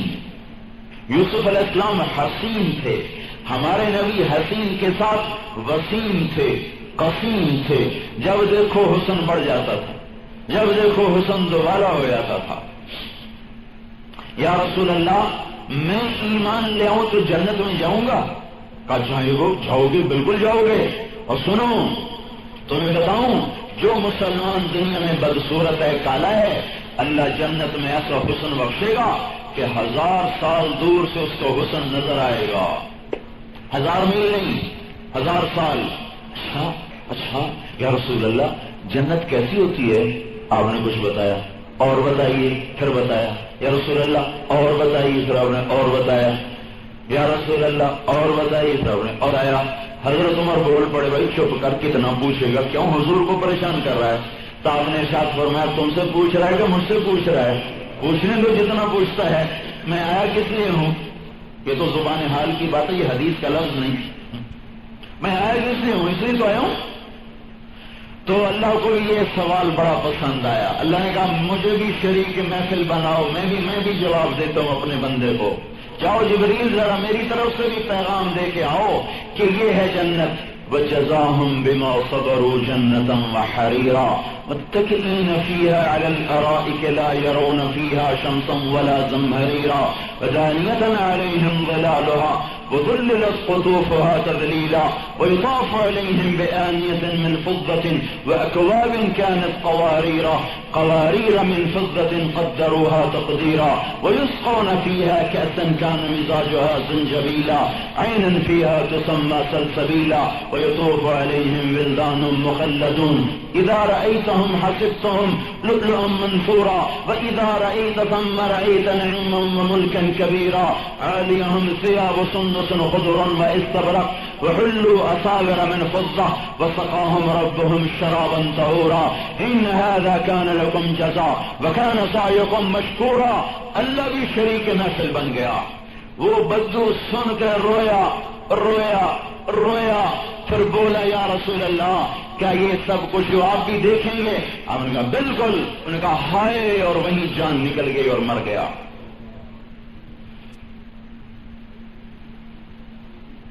جنت کے شوق ہوں، دوزخ کے خوف ہوں، اپنے ماتھوں کا جھومر بناؤ سجدے کے نشانوں کو. کوئی بے نمازی نہ رہے. یہ تبلیغی جماعت کا مطالبہ ہے، یہ تو اللہ کا مطالبہ ہے. کوئی سپاہی سے لے کر جرنیل تک کوئی بے نمازی نہ ہو. پولیس کے سپاہی سے لے کر آئی جی تک کوئی بے نمازی نہ ہو. اور ایک کلرک سے لے کر چیئرمین تک کوئی بے نمازی نہ ہو. اور ایک پتھر توڑنے والے سے لے کر سنگ مرمر کے محل میں بیٹھنے والا کوئی بے نمازی نہ ہو. ایک مزدوری کرنے والی خاتون سے لے کر دولت میں کھیلنے والی کوئی بے نمازی نہ ہو. نماز نہیں تو زندگی کیا ہے؟ نماز نہیں تو اسلام کیا ہے؟ سجدہ نہیں تو ہم پیدا کیوں ہوئے؟ اگر ماتھا زمین پہ نہیں جھکا تو پھر ہم زمین پہ ہیں کیوں؟ کیا ہم کھانے پینے والے جانور ہیں؟ اگر ہمیں اللہ کے سامنے کھڑا ہونا نصیب نہیں، راتوں کو اٹھنا نصیب نہیں، آہوزاری نصیب نہیں، قرآن کا کھول کے پڑھنا نصیب نہیں، تنہائیوں میں اللہ کو یاد کرنا نصیب نہیں، تو اس زندگی سے موت. ذرا دیکھو تو صحیح 1422 سال پیچھے لوٹ کے مدینے کی راتوں میں دیکھو غور سے، اپنے نبی کو دیکھو جو کھڑے کھڑے پاؤں پھول چکے ہیں، پنڈلیاں پھٹ چکی ہیں اور زخم بن کے خون رس رہا ہے، لیکن قیام سے رکوع میں جانے کو ابھی وقت نہیں آیا. دیکھنے والے بیٹھ کے رو رہے ہیں. اما عائشہ پیچھے بیٹھ کے رو رہی ہیں کہ اتنی لمبی لمبی نمازیں کیوں پڑھتے ہیں؟ یہ تو جنت کے مالک وارث ہیں، اب یہ اتنی مشقت کیوں اٹھاتے ہیں؟ سجدوں میں سر رکھتے ہیں تو دیکھنے والوں کو ہول اٹھتے ہیں کہ اللہ کے نبی فوت ہو گئے. اتنا لمبا سجدہ کیا، اتنا لمبا سجدہ کیا. روتے تڑپتے ہیں تو زمین کیچڑ بن جاتی ہے اور سارا گریبان یوں لگتا ہے جیسے برسات کی بارش نے بھگو دیا ہو. داڑھی پر اپنے آنسوؤں کے موتی اس طرح جڑ دیے جاتے ہیں کہ ایک ایک بال موتیوں سے پرویا ہوا نظر آ رہا ہے. یہ بخشایا جنت کا مالک، چابی کا مالک، حبیب اللہ، خلیل اللہ، نبی اللہ، رسول اللہ، سید الاولین، سید الآخرین، انسانوں کا نبی، جنات کا نبی، نباتات کا نبی، حیوانات کا نبی، شرق کا نبی، غرب کا نبی، شمال کا نبی، جنوب کا نبی.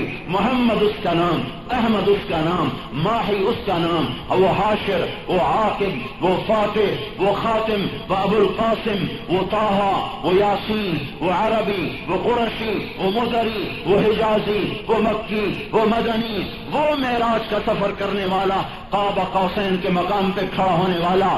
وہ تو سجدے کر کر کر کر کے ایسا ہو گیا کہ دیکھنے والے رو رہے ہیں کہ یہ گناہ کیوں کر رہے ہیں. ہمیں کہاں سے چھٹی ملی کہ فرض نماز ہی ختم ہو گئی؟ نماز ہی کوئی نہیں.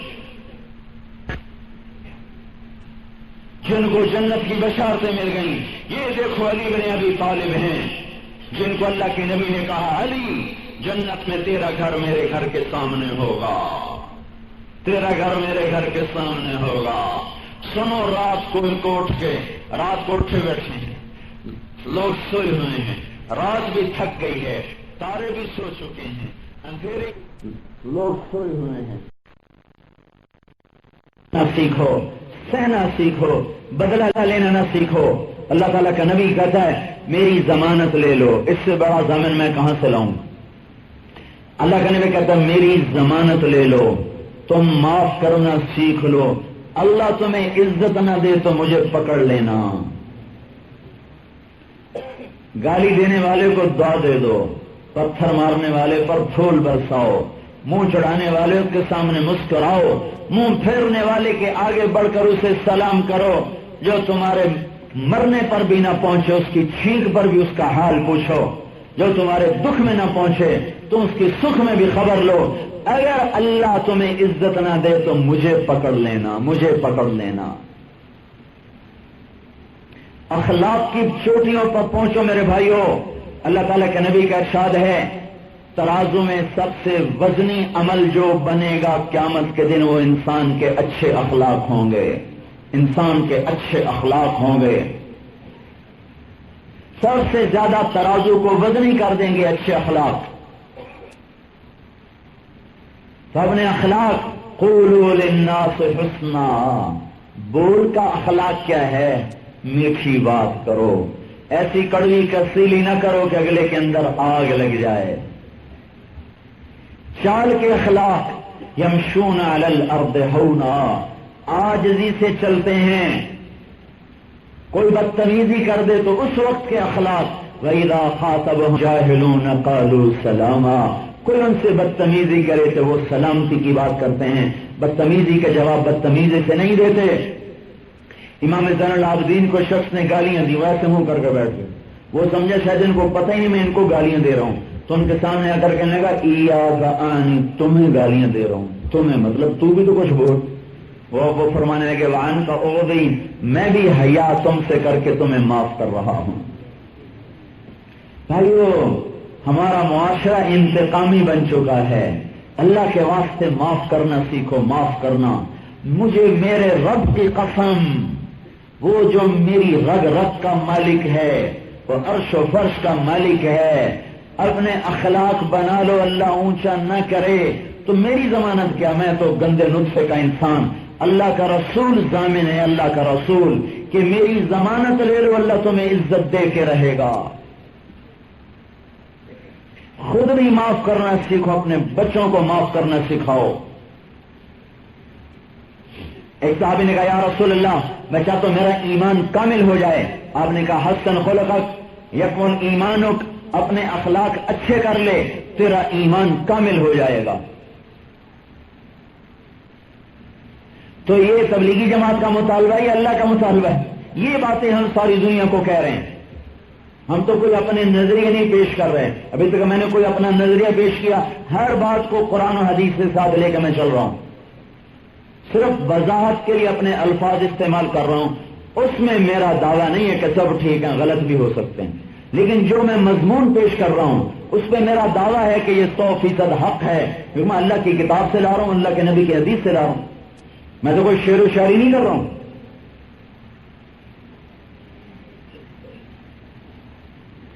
تو یہ مطالبے ہیں اللہ کے اور اس کے رسول کے دنیا میں اور آخرت میں کامیاب ہونے کے لیے، یہ تبلیغ میں یہ کام ہو رہا ہے۔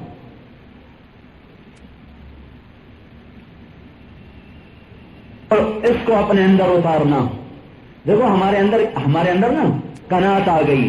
نمازی کہتے ہیں نماز پڑھتے ہیں اور کیا کریں، اور کیا کریں، نماز پڑھتے ہیں، اللہ کا شکر ہے نماز پڑھتے ہیں، بچے بھی نماز پڑھتے ہیں، سب کچھ ٹھیک ہے، اور کیا کریں؟ شوق نہیں آخرت میں آگے بڑھنے کا، جنت میں آگے بڑھنے کا شوق نہیں۔ اور وہاں اللہ کے نبی نے مقابلہ ڈال دیا تھا، فضا ہی بدل دی تھی، شوق بھر دیے تھے نیکی میں آگے بڑھنے کے، اور بڑے بڑے لوگ آپس میں مقابلے کرتے تھے۔ ابو بکر اور عمر میں مقابلہ لگا رہتا تھا آگے بڑھنے کا۔ حضرت عمر نے ایک بڑھیا دیکھی شہر کے کنارے، اندھی بڑھیا، کہو میں اس کی خدمت کیا کروں گا۔ اگلے دن فجر پڑھ کے آئے تو دیکھا اس کا بیت الخلا صاف، گھر میں جھاڑو دیا ہوا، برتن دھوئے ہوئے، سامان سیٹ کیا ہوا۔ بڑے حیران، یہ کون آ گیا، مجھ سے پہلے ہی کر گیا، کل میں نماز سے پہلے جاؤں گا، نماز سے پہلے جاؤں گا۔ اگلے دن اذان سے پہلے چل پڑے، وہاں جو گھر پر پہنچے تو صدیق اکبر گھر سے باہر نکل رہے تھے، سب کو ٹھیک ٹھاک کر کے اور یہ وہ زمانہ ہے جب ابو بکر خلیفہ ہیں، خلافت کے دوران کہنے کے بھائی ابو بکر تجھ سے کوئی نہ آگے بڑھ سکا. مقابلے اور ہو گئے تھے. ہم تو پیسے میں مقابلہ کرتے ہیں نا، اس نے گاڑی بدلی میں نے بھی بدلنی ہے، اس نے گھر بدلا میں نے بھی بدلنا ہے، اس کے بچے فلاں اسکول میں میرے بھی فلاں اسکول میں. الٹے مقابلے ہو گئے. ادھر مقابلے کرو ادھر. تبوک کا موقع آیا، حضرت عمر مالدار تھے ان دنوں، حضرت ابوبکر فقیر تھے.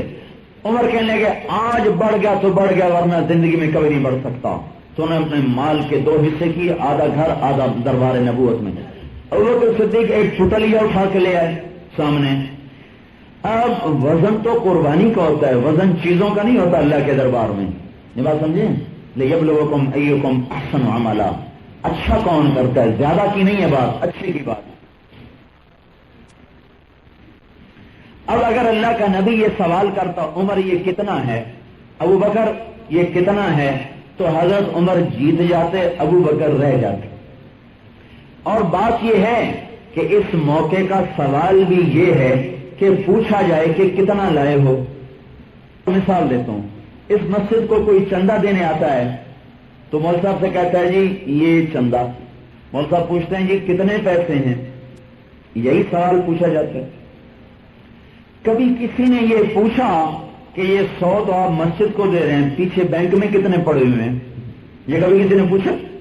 اور اگر کوئی پوچھے تو لڑائی ہو جائے، کیونکہ یہ اس موقع کا سوال ہی نہیں. بھائی لکھو میرے مسجد کے 10,000. اچھا جی پیچھے کیا ہے، یہ کوئی نہیں پوچھتا. جب کوئی لے کے آتا ہے تو اس موقع کا سوال یہی ہوتا ہے کہ کتنا لائے ہو. صدیق و فاروق مال لائے ہیں، فاروق کا زیادہ ہے، صدیق کا تھوڑا ہے. اب سوال یہ ہو جو ہونا چاہیے کہ کتنا ہے، تو فاروق بڑھ گئے، صدیق رہ گئے. تو اللہ پاک کے نبی کو تو پتا ہے کہ قربانی کس کی زیادہ ہے. تو حضور نے سوال بدل دیا. کیا کہا عمر پیچھے کیا چھوڑ کے آئے ہو؟ چل میرا بھائی. حضرت عمر تو وہیں ڈھیلے پڑ گئے، انہیں پتا چل گیا کہ میں گیا. پہلے بڑے کھڑے تھے، بڑے موج میں کھڑے تھے، آج میں بڑھ گیا ہوں. جب حضور نے سوال بدلا حضرت عمر وہیں ڈھیر ہو گئے، بازی ہار گیا. عمر پیچھے کیا چھوڑ کے آئے؟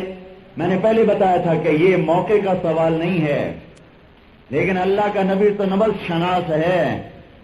انہوں نے بڑے ڈھیلے انداز میں کہا یا رسول اللہ آدھا چھوڑ کے آیا ہوں، آدھا لے کے آیا ہوں. اچھا بھائی ابو بکر تو کیا پیچھے چھوڑ کے آیا؟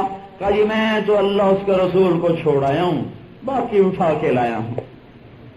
حضرت عمر کہنے لگے بھائی تجھ سے کوئی نہیں بڑھ سکتا، تجھ سے کوئی نہیں بڑھ سکتا. مقابلے کی فضا تھی نیکیوں میں، چیزوں میں نہیں. چیزیں تو آ ہی رہی تھیں. یہ وہ دور تھا جب لوگ حکومت میں آنے سے بچتے تھے، کوئی اور بنا دیا جائے، میری جان بچ جائے.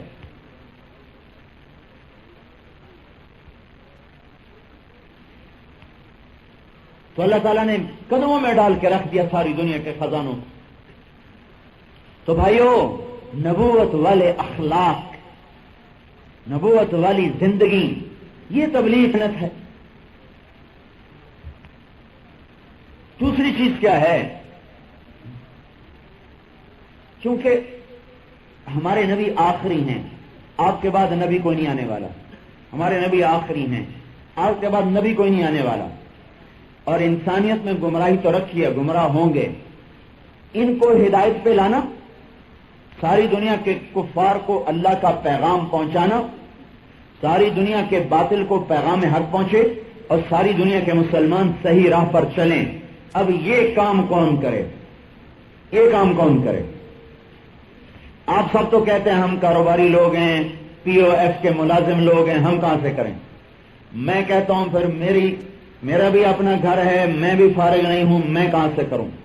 یہ کہتے ہیں، وہ کہتے ہیں ہم فارغ نہیں. چلو آپ کی میں بات مان لیتا ہوں، ہمارے پاس وقت نہیں، ہم فارغ نہیں. پھر کیا اللہ نعوذ باللہ ظالم ہے کہ اس نے نبوت کا دروازہ بند کر دیا اور انسانیت کی ہدایت کا کوئی انتظام ہی نہیں کیا۔ دوسرا سوال، یہ تو ناممکن ہے کہ اللہ ظالم ہو، اور یہ ناممکن ہے کہ اللہ کا نبی ادھورا کام چھوڑ کے گیا ہو۔ جب وہ آخری نبی ہے تو پیچھے کام تو کر کے جائے گا اپنا پچھلا۔ یہ دو باتیں تو ہو نہیں سکتی۔ تیسری بات سوچنے کی ہے، کہیں ہم تو غلطی نہیں کھا رہے کہ وہ ہمارے ذمے اور ہمیں پتہ ہی کوئی نہ ہو؟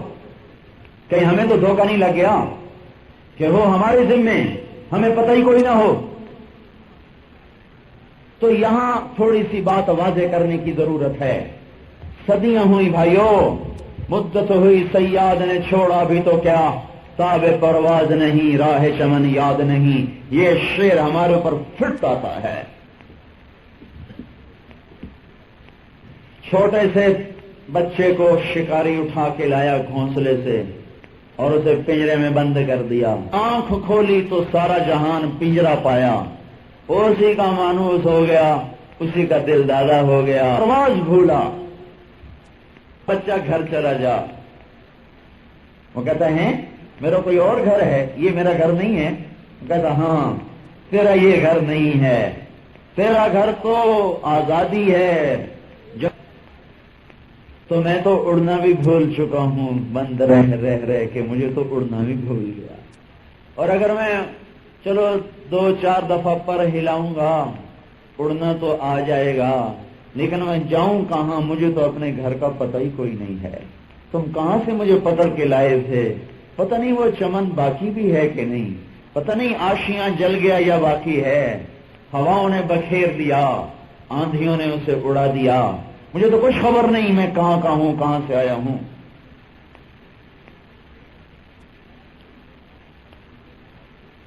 ہمارے گھر ہمارے لیے پنجرے بن گئے، ہماری تجارتیں ہمارے لیے پنجرے بن گئے، نوکریاں ہمارے لیے پنجرے بن گئی، اولاد، بیوی، خواہش، لذتیں پنجرے بن گئے، اڑنا بھی بھول گئے، چمن بھی بھول گئے۔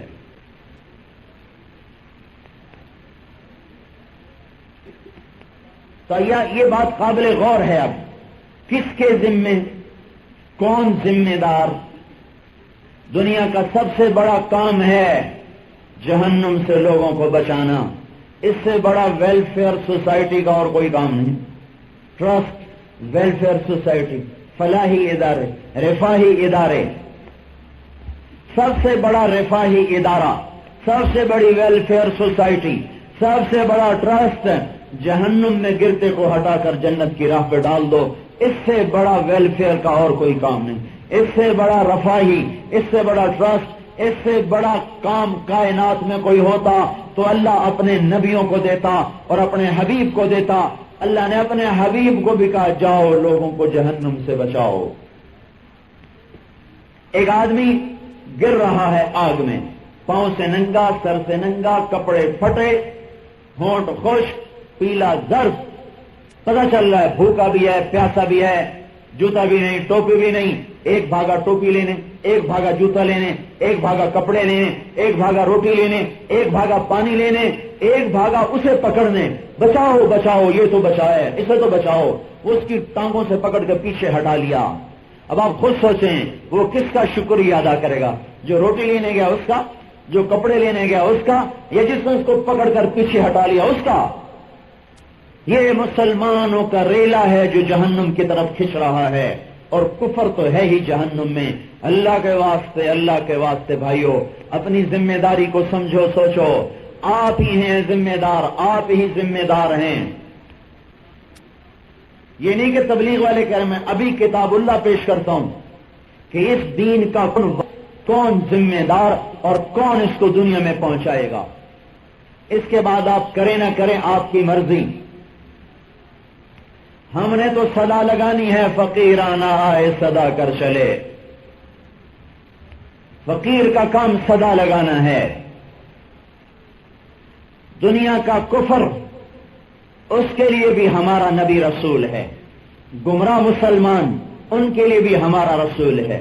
نیک مسلمان، ان کے لیے بھی ہمارا رسول ہے۔ جنات، ان کے لیے بھی ہمارا رسول ہے۔ وہ تو چلا گیا، کتاب چھوڑ گیا، اپنی زندگی چھوڑ گیا۔ آپ حیران نہیں ہو رہے، میں نے آپ کو حضور کا حلیہ بتایا کسی نبی کا حلیہ محفوظ نہیں ہے. میں نے مختصر بتایا، لمبا نہیں بتایا، اس سے زیادہ تفصیل ہے، صرف میں نے اشارہ کیا. جن بکریوں کا دودھ حضور کے گھر میں جاتا تھا ان بکریوں کے نام بھی کتابوں میں موجود ہیں. اجوا، سقیا، زمزم، برکہ، ورثہ، اطلال، اطراف، غیفہ، قما، یہ 9 بکریاں ہیں جن کا دودھ دو کے حضور کے گھر جاتا تھا. اور یمن ایک بکرا تھا 10 جن میں چھوڑا جاتا تھا. شہباء، اغباء، جدعاء، قصواء، یہ وہ اونٹی ہیں جن پر حضور نے سواری فرمائی. لحیف، تراز، مرتجز، سکب، سبہا، یہ وہ گھوڑے ہیں جن پر حضور نے سواری فرمائی. ہم تو گھوڑے نہیں بھلا سکے، آپ کی زندگی کیسے بھلائیں؟ 1400 سال ہم سے اپنے نبی کا ایک ذرائی کے برابر کا عمل بھی ہم سے نہیں چھپا سکا. تو 2 کام کر گئے، قرآن چھوڑ گئے، اپنی زندگی چھوڑ گئے، جس کا ایک ذرہ بھی آج تک محفوظ ہے، زندہ ہے، تابندہ ہے، اور جب تک سورج مغرب سے نہیں نکلتا اور قرآن کے حرف نہیں مٹتے ہمارے نبی کی زندگی بھی محفوظ رہے گی، کتاب اللہ بھی محفوظ رہے گی. لہذا ہمارے نبی نے ہر روپ میں اپنے آپ کو ثابت کرا. سالار بھی بن کے دکھایا، حاکم بھی بن کے دکھایا، شہری بھی بن کے دکھایا، دیہاتی بن کے دکھایا، خامد بن کے دکھایا، باپ بن کے دکھایا، بھائی بن کے دکھایا، دوست بن کے دکھایا، سیاستدان بن کے دکھایا، سالار بن کے دکھایا. صرف نبوت کے روح آئے، ہر روپ میں آئے تاکہ امت کے ہر طبقے کو راہ ملے، راستہ ملے. تجارت بھی کی ہے، امت کے تاجروں کو راہ ملے. زراعت کے اصول بتائے تاکہ زراعت والوں کو راہ ملے. حکومت کے اصول بتائے تاکہ حکمرانوں کو راہ ملے. کون بتائے گا؟ یہ سوال باقی ہے. یہ امت، آپ تو کہتے ہیں ہمارے ذمے نہیں، ایک آیت سن لیں، ہواؤں کا رخ بدل رہا ہے، پتہ نہیں کہیں بارش نہ شروع ہو جائے. میں اپنی بات گول کرتا ہوں، مختصر کرتا ہوں. ثم اورثنا الكتاب الذين اصطفينا من عبادنا فمنهم ظالم لنفسه ومنهم مقتصد ومنهم سابق بالخيرات بإذن الله ذلك هو الفضل الكبير. سورہ فاطر، سورہ یاسین سے پہلے میں نے اس کی ایک آیت تلاوت کی ہے. اللہ کہہ رہے ہیں پھر ہم نے اس کتاب وارث بنایا کن کو؟ جن کو ہم نے چن لیا، جن کا ہم نے انتخاب کیا. کن میں سے؟ اپنے بندوں میں سے. ان کو ہم نے کتاب اللہ کا وارث بنایا. وہ کون لوگ ہیں؟ فمنہم ظالم لنفسہ، کچھ ظالم ہیں، منہم مقتصد، کچھ نیک ہیں، منہم سابق بالخیرات، کچھ بڑے ہی اللہ تعالی کے فرما بردار اور نیکیوں میں آگے بڑھنے والے ہیں. تھوڑی سی توجہ فرمائیں، آپ کو پتہ چلے گا کہ تبلیغ کا کام تبلیغ جماعت والے کہہ رہے ہیں کہ اللہ کہہ رہا ہے. یہ کتاب ہم نے تمہیں دے دی، کس لیے؟ کھانے کے لیے، چاٹنے کے لیے. کتاب کیوں ملی ہے؟ عمل کے لیے. کتاب کیوں ملی ہے؟ آگے پہنچانے کے لیے. وارث بنایا. لفظ وارث پہ غور کریں. وارث ہمیں اللہ نے وارث بنایا. وارث بنانے کا کیا مطلب ہے؟ کہ ہمارا اور اللہ کا کوئی خصوصی تعلق ضرور ہے جو وراثت آ رہی ہے. ایک اللہ اپنے اور آپ کے اور اپنے درمیان تعلق کو بتا رہا ہے. وارث کو وراثت منتقل ہوتی ہے، وہ چاہے یا نہ چاہے، وہ مانے یا نہ مانے. باپ کی جائیداد منتقل ہوتی ہے، وہ مانے یا نہ مانے، منتقل ہوتی ہے. کتاب کی امانت منتقل، ہم مانے یا نہ مانے، ہم چاہیں یا نہ چاہیں. وارث اورثنا کا مطلب ہے کہ یہ امت اس کتاب کے وارث ہونے کی حقدار ہے. اگر ہوتا ورثہ ہوتا ہے غیر حقدار کو وارث بنانا، اور اورثہ ہوتا ہے حقدار کو وارث بنانا. تو اللہ فرما رہے ہیں میں نے تمہیں وارث بنایا. کس لیے؟ اس کی حفاظت کے لیے، کس لیے؟ اس کو سینے سے لگانے کے لیے، کس لیے؟ اس کو آگے پہنچانے کے لیے۔ اچھا اب کیا ہوگا؟ نافرمان کہیں گے ہم تو خود بے عمل ہیں، ہم کیا کتاب کی آگے دعوت دیں، تبلیغ کریں؟ نیکوکار کہیں گے ہم تو پہلے ہی نمازی پرہیزگار ہیں، ہمیں کیا ضرورت ہے آگے بات پہنچانے کی؟ تو اللہ تعالیٰ نے ان کو پہلے ذکر کیا، فَمِنْهُمْ ظَالِمٌ لِنَفْسِهِ، جو اس امت کے نافرمان ہیں وہ بھی میری کتاب کے وارث ہیں، وہ بھی میرے پیغام کو آگے پہنچائیں گے۔ دیکھو میرے بھائیو، دکان وراثت میں ملتی ہے نا، حفاظت اس کی ذمہ لگ جاتی، اس سے نفع اٹھانا ذمہ لگ جاتا ہے، اس سے مال آگے پہنچانا ذمہ لگ جاتا ہے۔ اگر آپ دکان بند کر دیں وراثت میں تو ایک دن بیچنی پڑے گی، اس سے اگر نفع نہیں اٹھائیں گے بیچنا پڑے گا، اسے بیچنا۔ زمین وراثت میں مل گئی، اب اس پر کاشت بھی ذمہ، اٹھانا بھی ذمہ، آگے بیچنا بھی ذمہ۔ اگر اسے کاشت نہ کرے تو بنجر ہو گئی، نفع نہیں آئیں گے، بک جائے گی۔ کاشت کر کے گھر میں لا کے رکھ لے اور آگے نہ بیچے تو گھن کھا جائے گا، سارا غلہ برباد ہو جائے گا۔ تو وراثت کا لفظ بتا رہا ہے حفاظت بھی کرو، نفع بھی اٹھاؤ، آگے بھی پہنچاؤ۔ تو کتاب کے تم وارث ہو، حفاظت کرو ضائع نہ ہو، عمل کرو نظر آئے، آگے پہنچاؤ کہ تم آخری نبی کی امت ہو۔ جو ظالم ہیں نافرمان، وہ کہتے ہیں ہم نافرمان ہیں، ہم کیا تبلیغ کریں؟ اللہ ان کو پہلے ذکر کر رہا ہے، یہ عذر نہیں چلے گا، تم بھی میرے پیغام کے پہنچانے والے ہو۔ میری بات سمجھ میں آ رہی؟ جو لوگ کہتے ہیں ہم نمازی پرہیزگار، ہمیں کوئی ضرورت نہیں کسی کو کہنے کی، منہم مقتصد، اللہ ان کو کہہ رہا ہے تمہارے بھی ذمہ ہے، گھر بیٹھنے نہیں آئے ہو۔ کچھ لوگ وہ ہیں جو پہلے سے ہی کر رہے ہیں، علماء، محدثین، مفسرین، جان کھپانے والے، لگانے والے، اللہ تعالیٰ ان کو کہہ رہا ہے منہم سابقون بالخیرات باذن اللہ، اللہ ان کو کہہ رہا ہے جو تم کرنے والے ہو تو تم پر میرا فضل ہے، تمہاری طاقت سے تم نہیں ہو رہا، میرے فضل سے ہو رہا ہے۔ کذالک هو الفضل الکبیر، خوش ہو جاؤ، میں نے تمہیں اپنی کتاب کا وارث بنایا، یہ سب سے بڑا فضل ہے جو میں نے تمہیں عطا کر دیا۔ ہم تبلیغی جماعت کی دعوت نہیں دے رہے، آپ کو اپنے کام کی دعوت دے رہے ہیں۔ آپ کتاب اللہ کے وارث، اسلام کے پھیلانے والے، اللہ کے نبی کے نائب، اس کو عالم میں پہنچانے والے، یہی کرتے کرتے مر جاؤ، عزتوں کے ساتھ اٹھو گے، اللہ کا نبی باہیں پھیلا کے سینے سے لگائے گا، اپنے ہاتھوں سے جام کوثر پلائے گا، ساری تھکن تھکاوٹ دور ہو جائے گی۔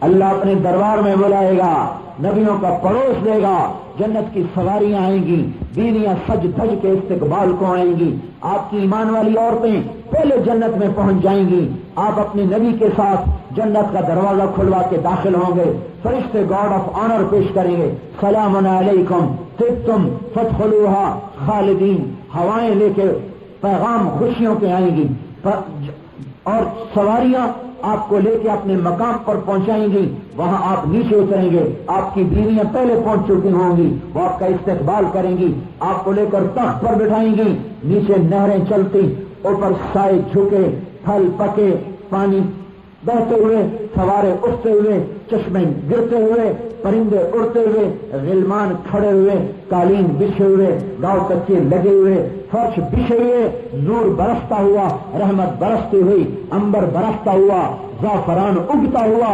نعمتوں کے در کھلتے ہوئے، ایک نشہ آئے گا جب فرشتے آ کر سلام سلام سلام سلام، حیران ہو کر دیکھیں گے، میں مشتاق، مجھے فرشتے سلام کر رہے، میرے رب کی قسم ابھی فرشتوں کے سلام کا نشہ ختم نہیں ہوگا کہ ایک دم عرش کا در کھلے گا اور اللہ خود جھانک کر کہے گا سلام قولا من رب الرحیم، ارے اپنے رب کا سلام بھی قبول کرو، تمہارا رب بھی تمہیں سلام پیش کر رہا ہے۔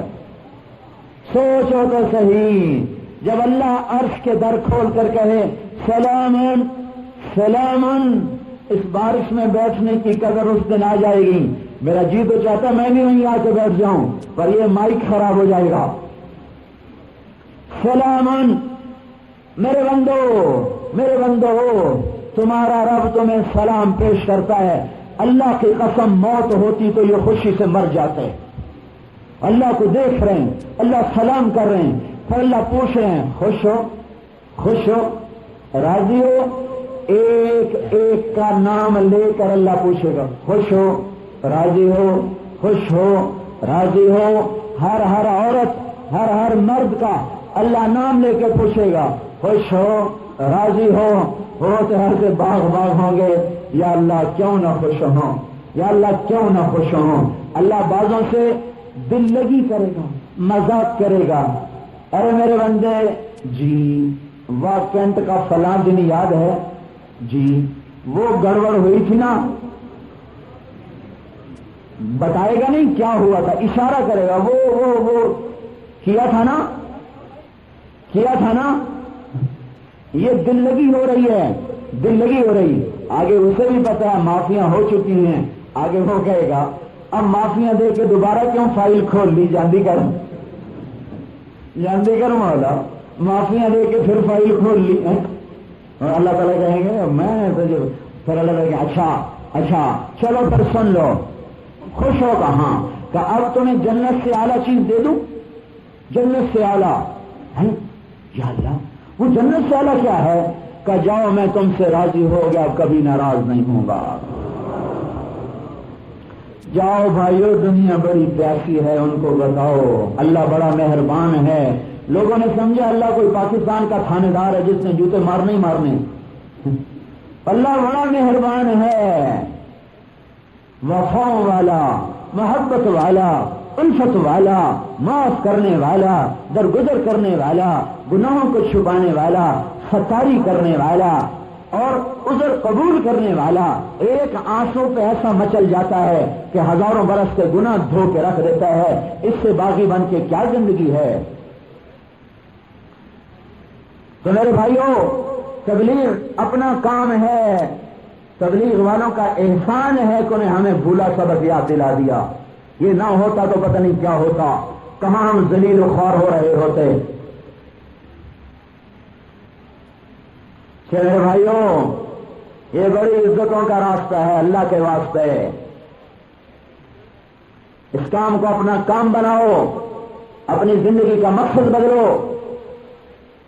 روپیہ پیسہ وہ وراثت ہے جو ہم سے آگے اولاد لے جائے گی، کتاب اللہ کی وراثت وہ ہے جو قبروں میں ہمارے ساتھ جائے گی۔ ہم سے بڑا نصیبوں والا کوئی نہیں ہے جسے اللہ کے نبی کی کتاب کا وارث بنا دیا گیا، کتاب اللہ کا وارث بنا دیا گیا اور اللہ کے نبی کا نائب بنا دیا گیا، بھاگ جاگ اٹھے کہ اللہ کے محبوب کے امتی بن گئے۔ تو میرے بھائیوں یہ بڑی عزتوں کا راستہ ہے اللہ کے واسطے، اس کام کو اپنا کام بناؤ، اپنی زندگی کا مقصد بدلو۔ روپیہ پیسہ وہ وراثت ہے جو ہم سے آگے اولاد لے جائے گی، کتاب اللہ کی وراثت وہ ہے جو قبروں میں ہمارے ساتھ جائے گی۔ ہم سے بڑا نصیبوں والا کوئی نہیں ہے جسے اللہ کے نبی کی کتاب کا وارث بنا دیا گیا، کتاب اللہ کا وارث بنا دیا گیا اور اللہ کے نبی کا نائب بنا دیا گیا، بھاگ جاگ اٹھے کہ اللہ کے محبوب کے امتی بن گئے۔ اس لیے حدیث میں آتا ہے کسی مسلمان کو حقیر نہ سمجھو، ہر مسلمان کو اللہ نے چن کے اپنے نبی کا امتی بنایا ہے۔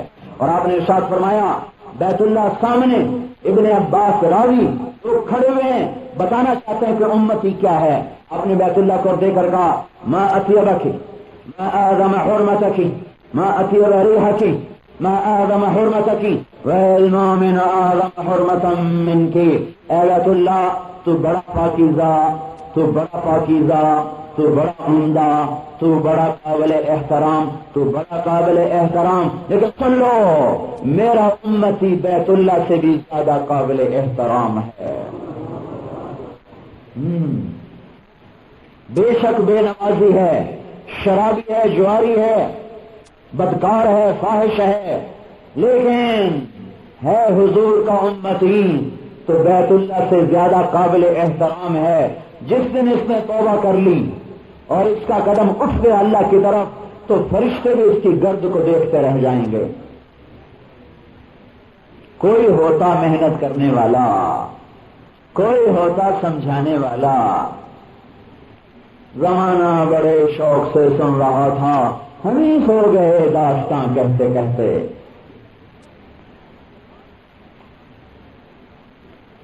اللہ کی قسم، اللہ کو کھو کر کچھ نہیں ملتا اور اللہ کو پا کے کچھ نہیں کھوتا۔ اللہ ملا تو سب ملا، اللہ نہ ملا تو کچھ نہ ملا۔ کبھی امریکہ میں سال کی پیدل جماعت، ڈاکٹر اختر صاحب ہمارے ساتھی ہیں، 3-4 لڑکے آئے، میں کٹ کر کے سنا رہا ہوں، پچھلی ساری کہانی نہیں سنا تھا، آخری حصہ سنا رہا ہوں۔ تو 2 لڑکیاں 4 لڑکے مسلمان ہونے لگے، تو ایک لڑکے کا نام ابراہیم رکھا۔ جب اس کو کلمہ پڑھایا تو ایک دم اس نے سینے پہ ہاتھ رکھ کر کہا ہائے، یوں اس کی آواز۔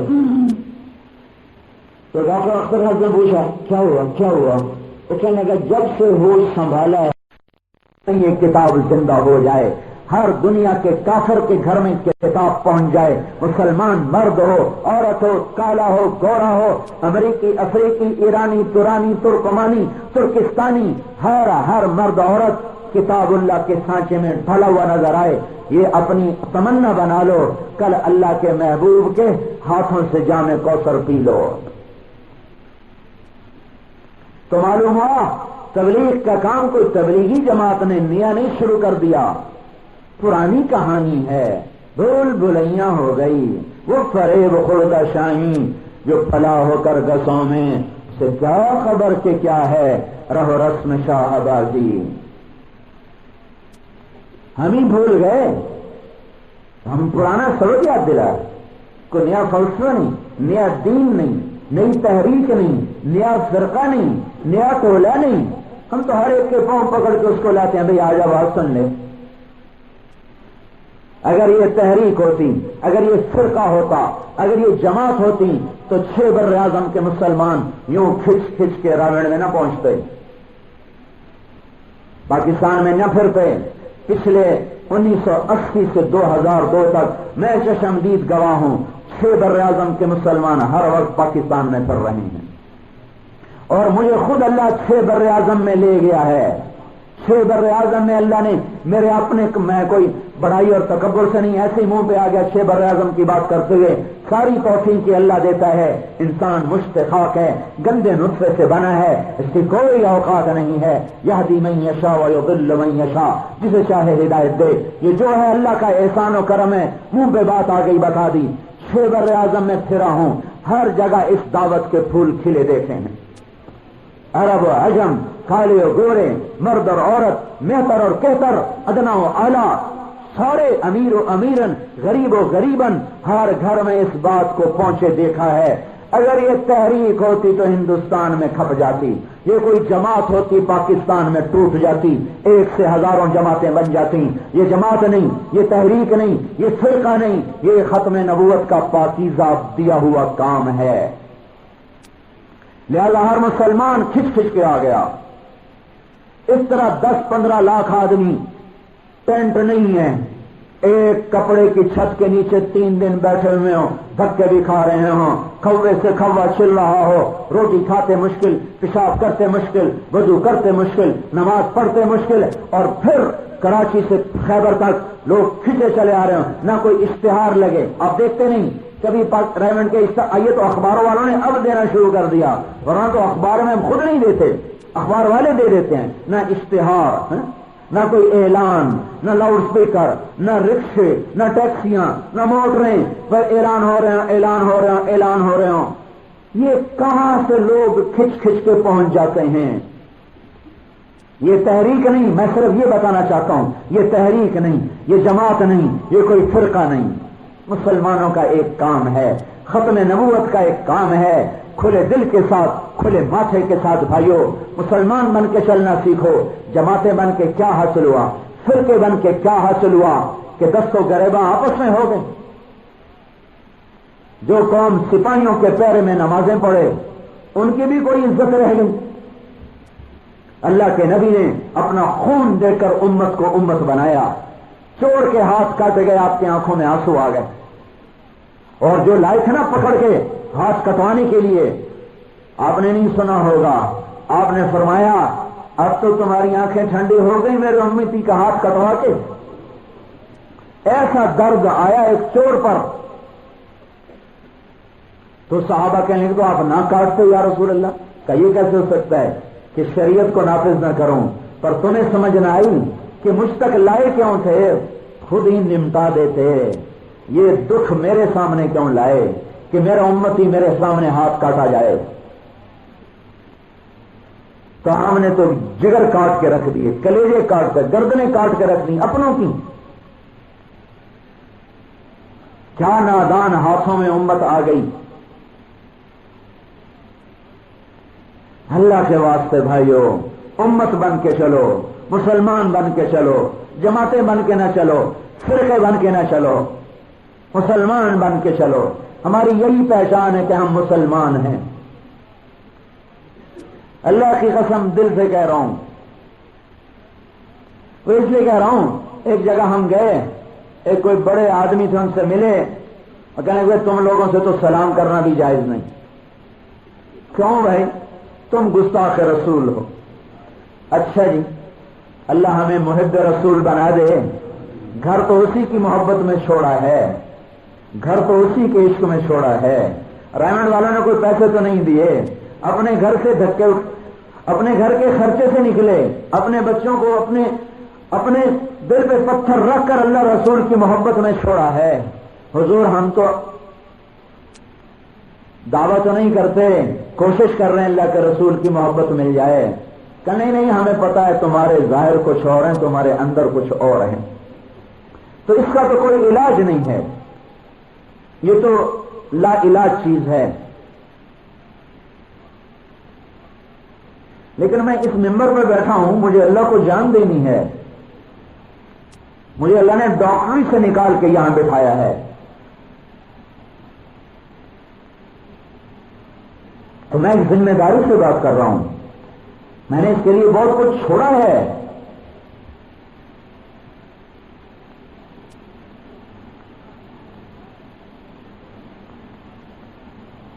میں اتنے مسلمانوں کے سامنے کیسے بددیانتی سے کام لوں گا؟ تو میں اللہ کو کیا جواب دوں گا کہ میں نے ان کو غلط راستے پہ لگا دیا؟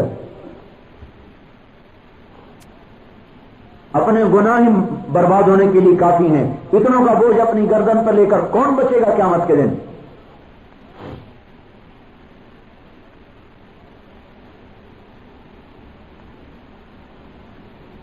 یہ محنت تو وہ ہے جو اللہ اس کے رسول کے عشق کی بنیاد پر ہے۔ گھر چھوٹیں، بچے چھوٹیں، بیویاں چھوڑیں، اپنے خرچ کریں، ساری دنیا میں دھکے کھائیں۔ کس کی محبت میں دھکے کھا رہے ہیں؟ قرآن والوں نے پیسے دیے یا کسی عہدے کا لالچ دیا تھا؟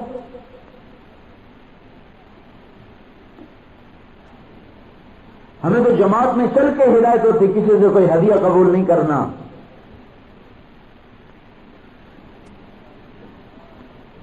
کہ صرف اللہ سے لینا ہے، اللہ سے، اور کسی سے کچھ نہیں لینا۔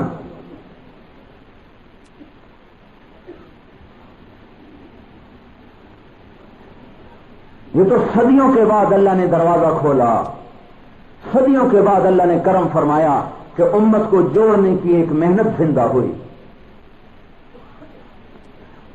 اور بے طلبوں میں جا جا کے انہیں بلانا کوئی آسان کام ہے؟ جس لڑکے نے میرا کالج فیلو، وہ تو سینئر تھا، میں جونیئر تھا، گورنمنٹ کالج لاہور میں۔ اور کسی کو ایک دفعہ آنکھیں دکھا دو نا، دوسری دفعہ وہ آپ کو سلام بھی نہیں کرے گا۔ تو میں نے آنکھیں نہیں دکھائیں، میں نے کمرے سے دھکے دے کے نکال دیا۔ تیسری دفعہ آیا، 2 دفعہ تو آئے، میں ان کی سن لی، تیسری دفعہ آئے تو ہم پاگل، زندگی میں کبھی دین کی بات، 18 برس کی عمر میں پہلی دفعہ میں نے دین کی بات سنی اپنے کالج کے لڑکے سے، پہلی دفعہ 18 سال کی عمر ہو گئی اور میں نے اللہ کی بات نہیں سنی۔ ایسی بنجر زمین، نہ ہم کسی کے پاس جاتے تھے، نہ ہمیں کوئی بتانے آیا۔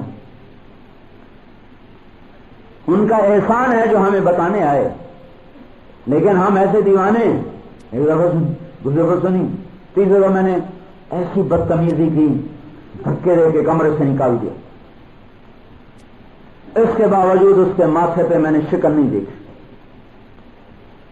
اور 10 دن نہیں گزرے تھے کہ پھر گشت کرتے ہوئے پہنچ گئے، مسجد تشریف لائیں۔ میں پھر بھی نہیں گیا، میں نے انکار کر دیا۔ میرا ایک اور اسکول فیلو بھی تھا، پھر کالج فیلو بھی تھا، بہت گھاٹا یار تھا، ہم 8ویں سے اکٹھے چلے آ رہے تھے۔ وہ تیار ہو گیا، کہنے کا تو بھی چل، میں نے کہا میں نہیں جاتا، تو نے میرا ہاتھ پکڑ لیا، چلنا پڑے گا، مجھے کھینچ کے لے گیا۔ ادھر ہمارے ضلع کچہری کی طرف جو کالج کا گیٹ ہے وہاں مسجد ہے، اندر مسجد، وہاں جماعت، وہاں اقبال ہاسٹل سے وہاں لے گئے۔ تو چونکہ اور رسا کشی میں نے دیر کر دی، وہ جماعت پہلے چلی گئی، تو میرے پہنچتے وہ زور سے پہلے گشت ہو رہا تھا، زور کے بعد بیان ہونا تھا۔ وہ لڑکا ہماری کالج کا، وہ ایم اے آنرز کر رہا تھا اکنامکس میں، بنگالی تھا، ابھی وہاں ہوتا ہے ڈھاکے میں، بہت بڑی بلا ہے، دماغ ہی دماغ ہے۔ وہ سارا دن تبلیغ میں پھرتا تھا، رات کو پتہ نہیں کب پڑھتا تھا، B A honours gold medal, M A honours gold medal, Cambridge university میں اکنامکس کے P H D gold medal, کوئی ایسی بلا، دین میں بھی پورا اور ادھر بھی پورا۔ تو میں پہنچا تو وہ سنتوں کی نیت باندھ چکا تھا نماز کے لیے۔ تو پہلا اثر جو میرے دل پر ہوا، میں نے اسے دیکھا نماز پڑھتے ہوئے، میں نے زندگی میں ایسی کبھی نماز دیکھی نہیں، ایسے درد، خشوع خضوع، ایسے خوف کی حالت تھی کہ میں لرز گیا کہ میں نے اس آدمی کی بےزتی کر دی۔ تو مجھے آج بھی یاد ہے، میں نے اپنے دوست سے کہا عزیز اللہ یہ نماز کیسی پڑھ رہا ہے، یہ نماز کیسی پڑھ رہا ہے؟ یہ پہلا اثر دل پہ ہوا۔ کسی کے پیچھے پیچھے پھرنا کوئی آسان کام ہے؟ اپنی عزت نفس کو خاک میں ملا کر پھر منتیں کرنا یہ کوئی آسان کام ہے؟ یہ پیسے سے نہیں ہوتا، یہ اللہ اس کے رسول کی محبت سے ہوتا ہے۔ تو یہ آپ کا کام ہے، اللہ کے واسطے اپنے ذمے سمجھو اور اس کو لے کر سارے عالم میں پھرو۔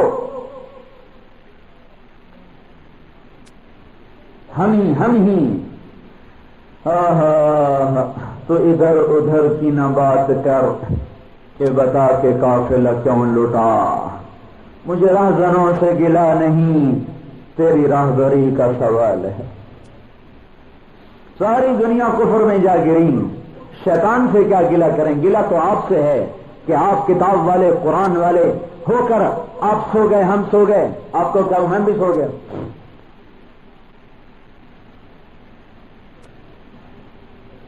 ہمیں درد نہیں اٹھتا کسی کو حکم توڑتے ہوئے دیکھ کر، کسی کو نماز چھوڑتے ہوئے دیکھ کر درد نہیں اٹھتا کہ ہائے اس کا کیا بنے گا۔ یہ درد ہے تبلیغ، کہ غم اٹھے، درد اٹھے، جو گالی دے اس کے پیچھے بھی پھرو، جو دھکے دے اس کو بھی دعا۔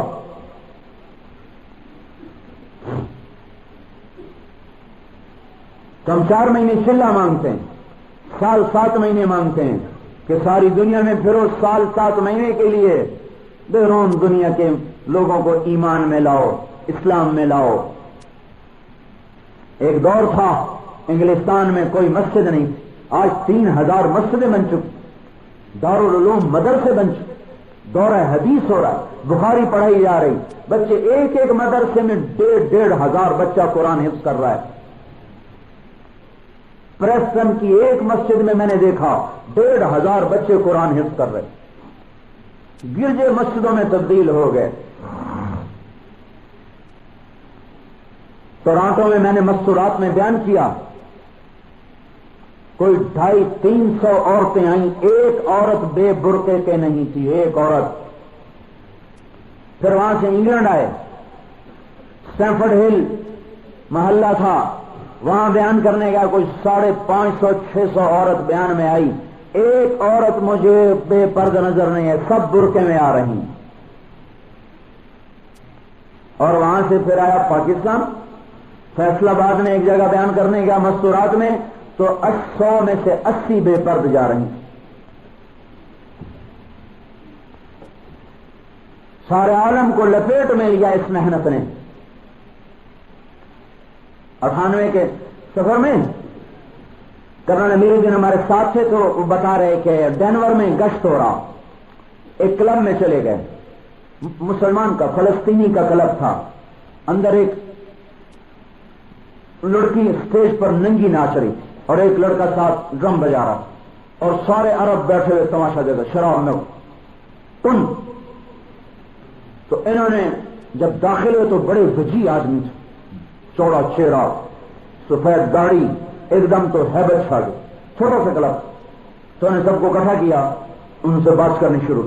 وہ تو شراب کے نشے میں تو انہیں پتہ نہیں چلا کیا ہو رہا ہے۔ وہ لڑکی چپکے سے نیچے اتری، جو جتنے تھے نا وہ میز پر جو وہ ٹیبل کلاتھ تھا وہ اس نے اٹھائے اور اپنے ایک گرد لپیٹ کے باندھ بوند کے پیچھے آ کے ایسے کھڑی ہو گئی۔ کرنل صاحب کو نہیں پتہ چلا کہ لڑکی پیچھے آ چکی۔ جب بات ختم ہوئی ان کے تو پلے پڑے نہیں، یہ پیچھے سے بولی مجھے آپ کی بات سمجھ میں آ گئی ہے، آپ کیا چاہتے ہیں مجھے بتائیے۔ پھر دیکھا تو وہ بچی کھڑی ہوئی، تو انہوں نے کہا بیٹی ہم غیر مسلم کو تو کہتے ہیں اس کامیاب زندگی میں آنے کے لیے کلمہ پڑھے۔ میں نے ان سے پوچھا، میں نے کہا آپ نے کتنے مسلمان کیے اب تک؟ کہنے کہ 5000 تو گنے تھے، اس کے بعد گننے چھوڑ دیے ہیں۔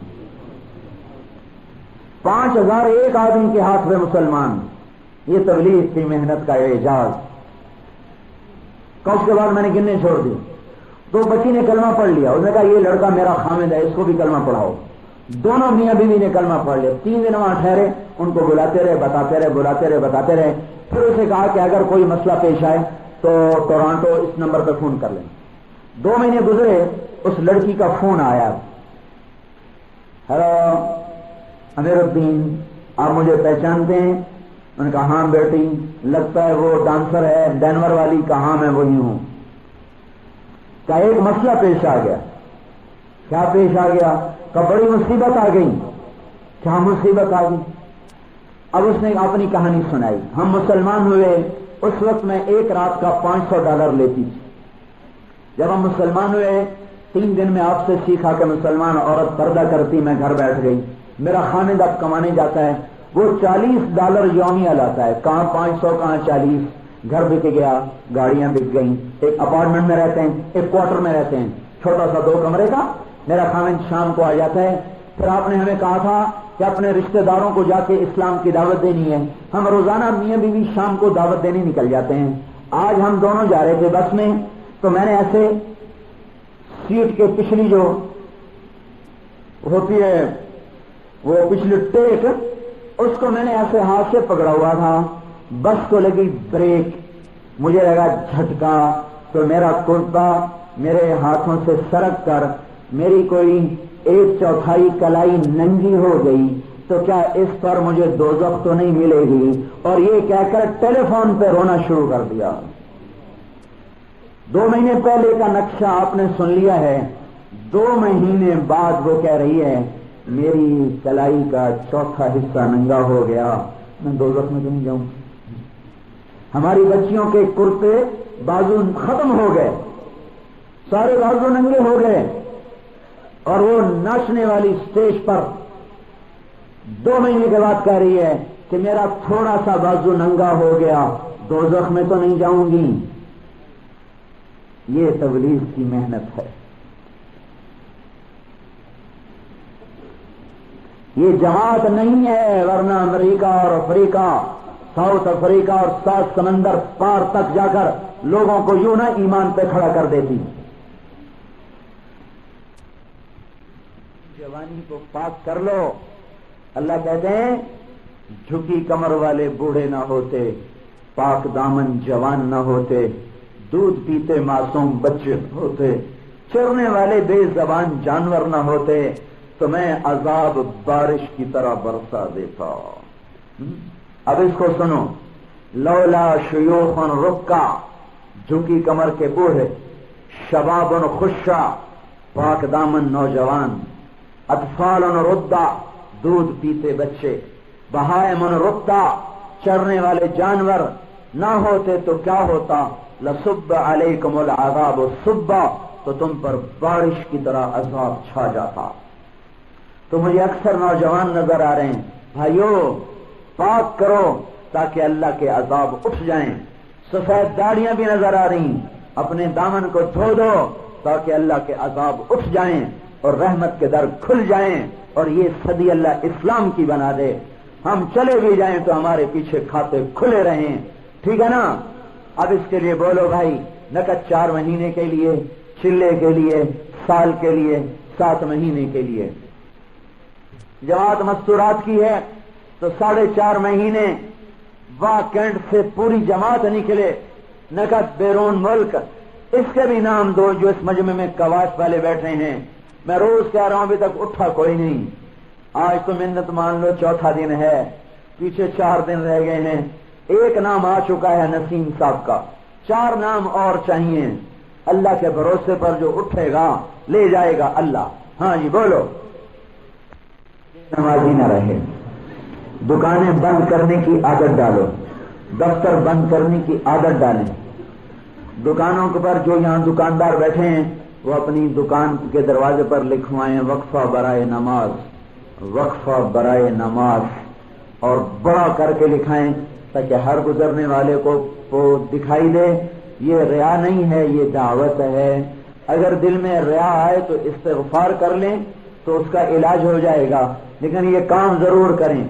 اپنی دکان پر بورڈ لگائیں وقفہ برائے نماز، اور نماز پر دکان بند کر دیں. یہ نہیں کہ مزدور کھڑے کر دے اور خود نماز پڑھنے چلے گئے.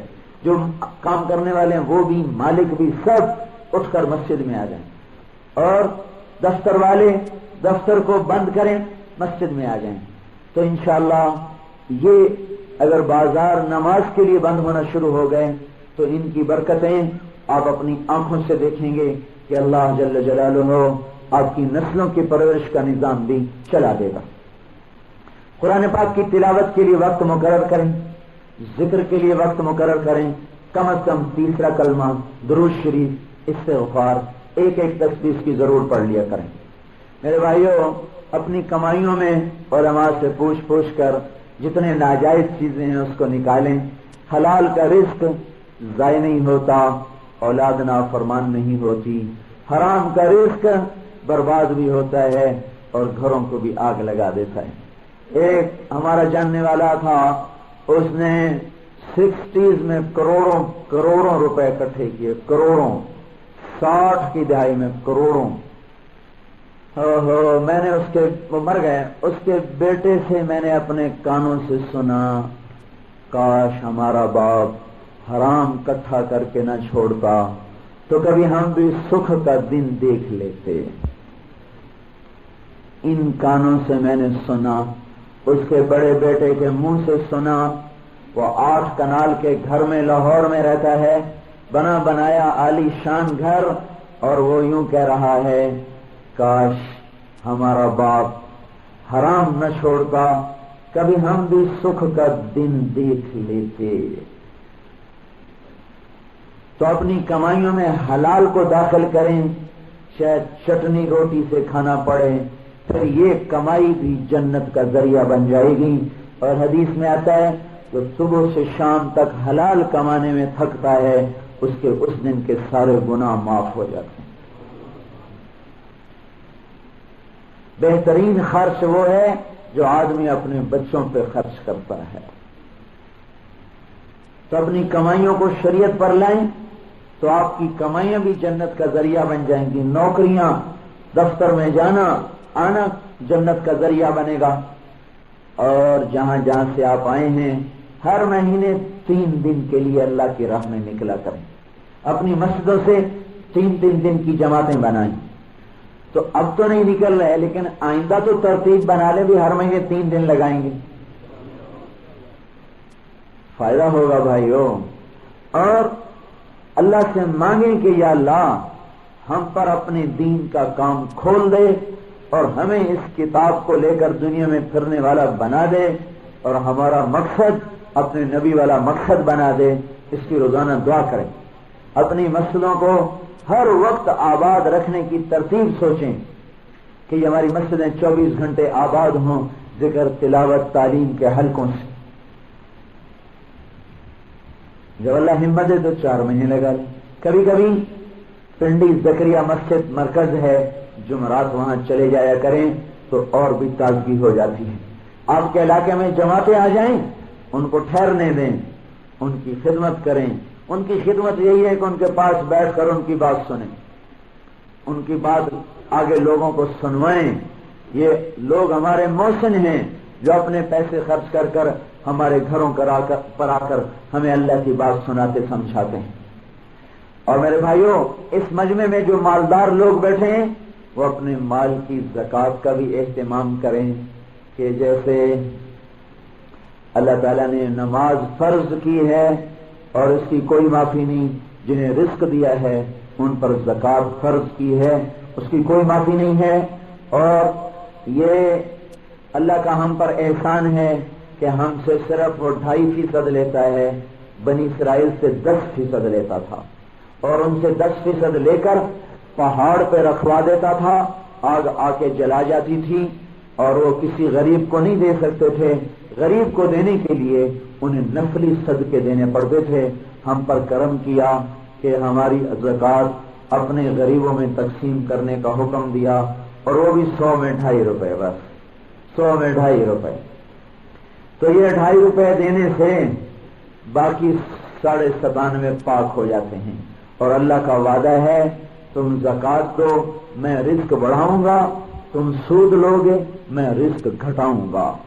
تو ہمارے سیونگ اکاؤنٹ وہ سیونگ نہیں ہیں، وہ گھٹ جانے کے ہیں. رزق گھٹے گا، آج نہیں تو کل اس کا وبال دیکھے گا. تو میرے بھائیوں، اپنی کمائیوں میں زکوٰۃ کو داخل کرو، صدقات کو داخل کرو. سخی بنو، بخیل نہ بنو. سخی اور اللہ کا جوڑ ہے، بخیل اور اللہ میں کوئی جوڑ نہیں. کریں گے نا یہ سب کچھ؟ درود شریف پڑھو. اللہم لک الحمد کما انت اہلہ فصل علی سیدنا و مولانا محمد کما انت اہلہ وفعل بنا ما انت اہلہ انک اہل التقوی و اہل المغفرہ. یا ربنا آتنا فی الدنیا حسنہ وفی الآخرۃ حسنۃ وقنا عذاب النار وقنا عذاب النار وقنا عذاب النار. اے مالک کون و مکان، اے لا زوال بادشاہ، کی تازگی اور دینی معلومات کے اضافے کے لیے بہترین کوالٹی کے شاندار audio cassette, Islamic audio cassette, سبھی طرح کے نعت، تقریر، قرات اور اجتماعات کے ہوئے بیانات کے شاندار audio cassette, Islamic audio cassette. Islamic audio cassette خریدنے کے لیے اسلامک آڈیو کیسٹ سینٹر 231 بستی نظام الدین، نئی دلی 13.